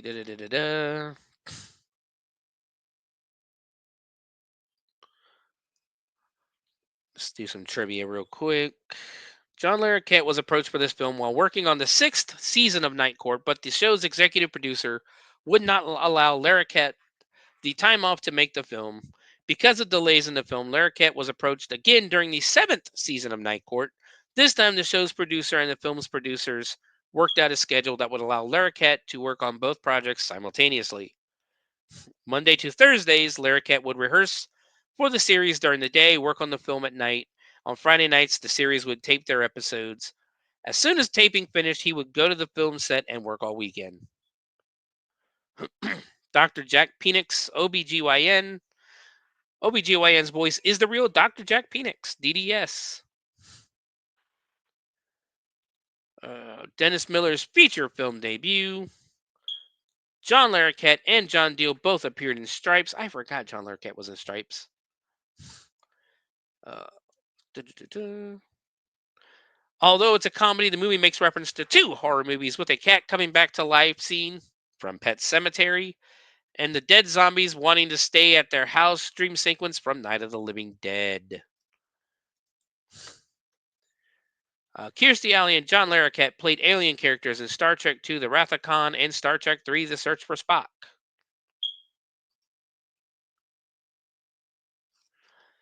The movie features actors who were on hit NBC TV shows during the 80s and 90s with John Larroquette in Night Court, Kirstie Alley in Cheers, John Deal in Miami Vice, and Dennis Miller on Saturday Night Live.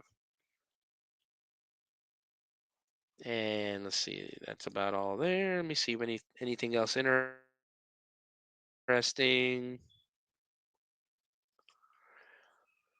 Nope, that's about it. So, moving on to reviews. I love this movie still. It's a movie I grew up watching. So I don't know how fair it would be for me to rate it. But my question is, does it hold up?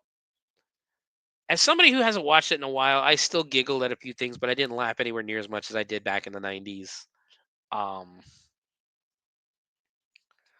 In the 90s, I would have given this probably over 4 stars, like 4.5 stars. I can keep it at a reasonable 3.75 stars, honestly. Like I said, I knew it was going to happen and everything, so it's a little harder to rate it when I watched the movie a bunch. And I'm not going to lie, I didn't laugh as much as I did when I was a kid, but it's still a great movie. It still holds up. If you want to watch it, it is on Tubi for free, so go check it out, and you'll laugh at it. I think you'll laugh. I can't really. That's the thing about doing comedies on a podcast like this is I can't really do the jokes and do the make people laugh as much as you can watching the movie. But guys, again, thank you for joining me. Next week, like I said, we're going to do a Thanksgiving horror movie. I haven't decided which one yet, so keep a lookout on the pages. Here in a week or two, I think we're going to be doing. I got to talk to Raz and Matt. I think we're going to be doing another Hardcore Heels. The next episode of that podcast is going to be the first 3 episodes of Monday Night Raw from 1993. And then after that, at some point next month for Shivers, we're doing the Dayton Killing Spree, the Dayton Christmas Killing Spree from 1992. Very sad, very tragic, very interesting story. The first time I'm going to try a true crime story. Hopefully I can pull it off. But guys, you can find me, of course, everywhere at the Bloody Binge Movie Podcast on Facebook, on Twitter, on YouTube. You can always download audio-only episodes of the podcast anywhere Spreaker puts out their podcasts. Which is like Spotify, Apple Podcasts, iHeartRadio Podcasts, and things, places like that. You can find me on Twitch, but I haven't really done Twitch in a while. Sewer Dweller 78 is what I am on Twitch, and from what I'm hearing, Twitch is having some ad issues right now, some issues with some anti-Semitism. So I don't know how far that's going to go, or Twitch might even exist here in a month or so. I have not joined Blue Sky. I don't know if I'm going to join Blue Sky or not. It kind of just seems silly when Twitter exists and to go out and do another social media website. I don't know. We'll see what happens. But guys, have a great night. Have a great weekend. Tune in next week. I hope everybody, if you don't get to tune in again, hope everybody has a pleasant holiday. And guys, as always, keep watching horror movies.